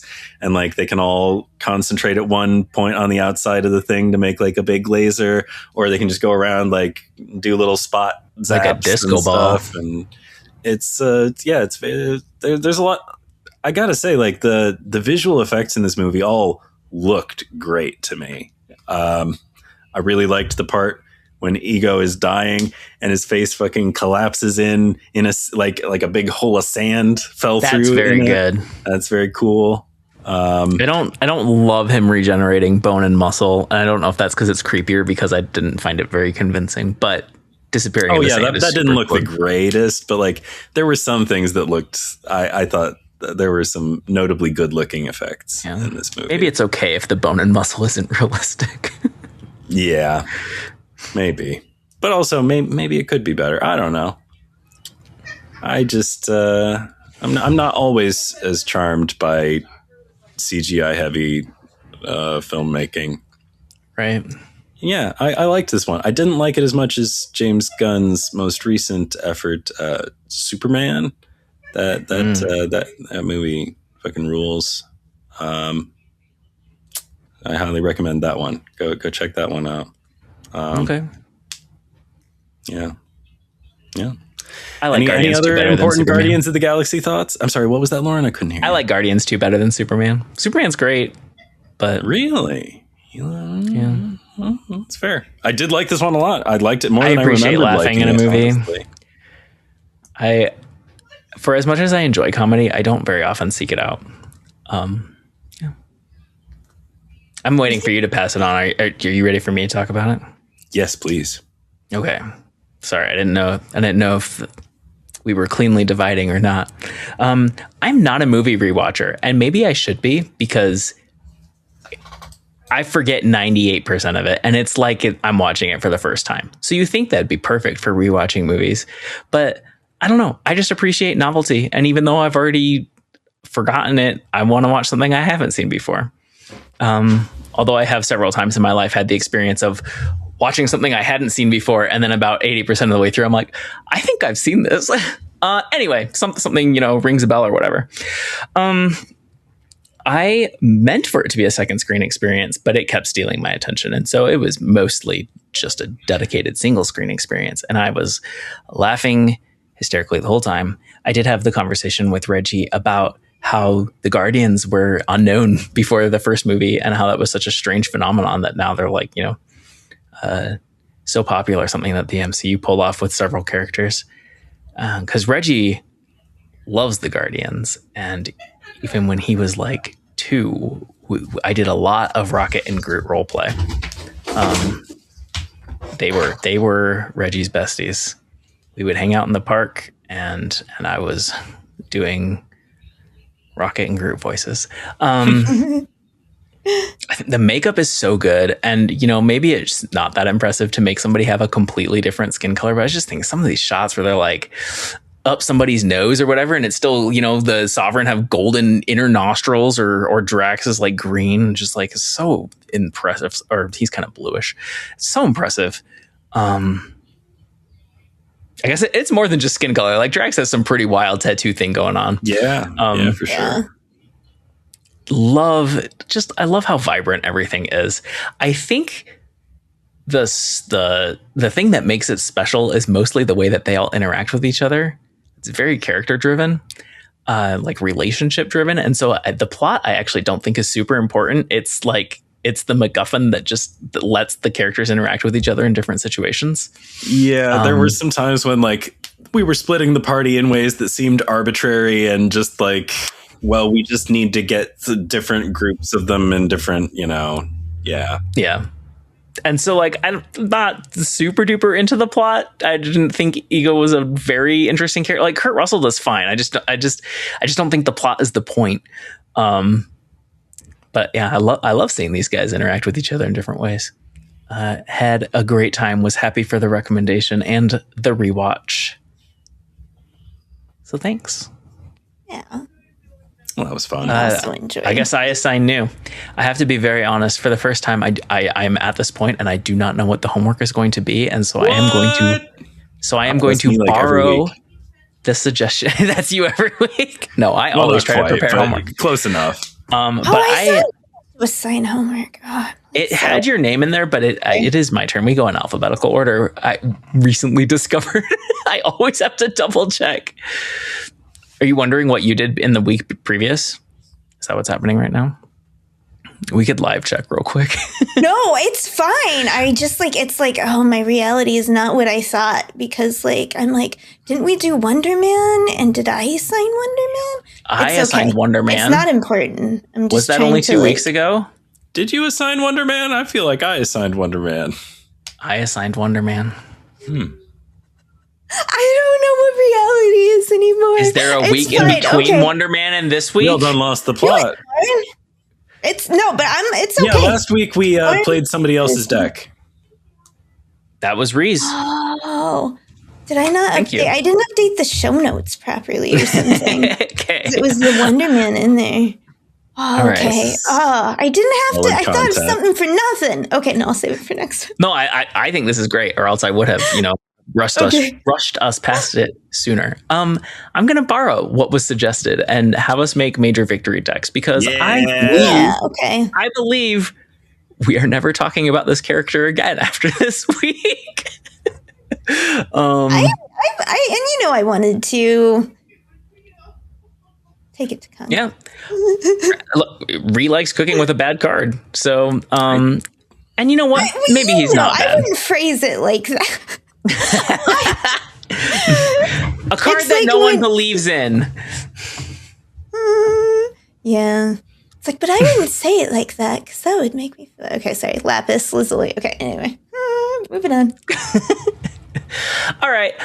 Listeners, viewers, if you liked what you heard and you haven't already, like, comment, subscribe, rate, review, etc. All the things. Come hang out with us in the Speakeasy. It's our little corner of Discord. You can find the instructions to get there in the show notes or video description.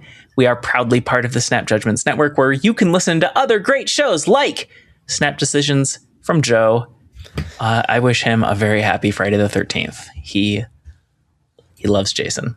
So yeah, with that, tune in next week. Thanks for hanging out for this long one and this format experiment. Same Snap time. Experience. This format experience. I hope you enjoyed your experience. And if you would like more Snap on This experience, tune in next week. Same Snap time, same Snap channel. Oh, that one didn't break my voice. Hooray. I always get so scared leading right up to that word. Really? It's an adventure. Great every time. I feel like every time, you know, no matter how much of yourself you throw into it, it's always the right amount, Lauren. Oh, well, thank you. You make it sound very easy. It did sound strenuous last time, I will say. I was a little worried for you. That one was rough. One of the roughest. So, yeah. I guess that's it. I mean, you know. I just feel bad we've been going for so long. I know, it's hard to keep going after, yeah. I mean, if you wanted to, there was a relet last week with some topics that we never got to hear about, and I was very troubled at the notion of them forever being lost forever. Wait, what? Are they still on the tape? Oh yeah, they're all still up for grabs. I'm sure you can talk about whatever still. How I do. We need a post-credits thing, right? Depends. Sometimes they're short. That's true. Sometimes they are short. It could end right here.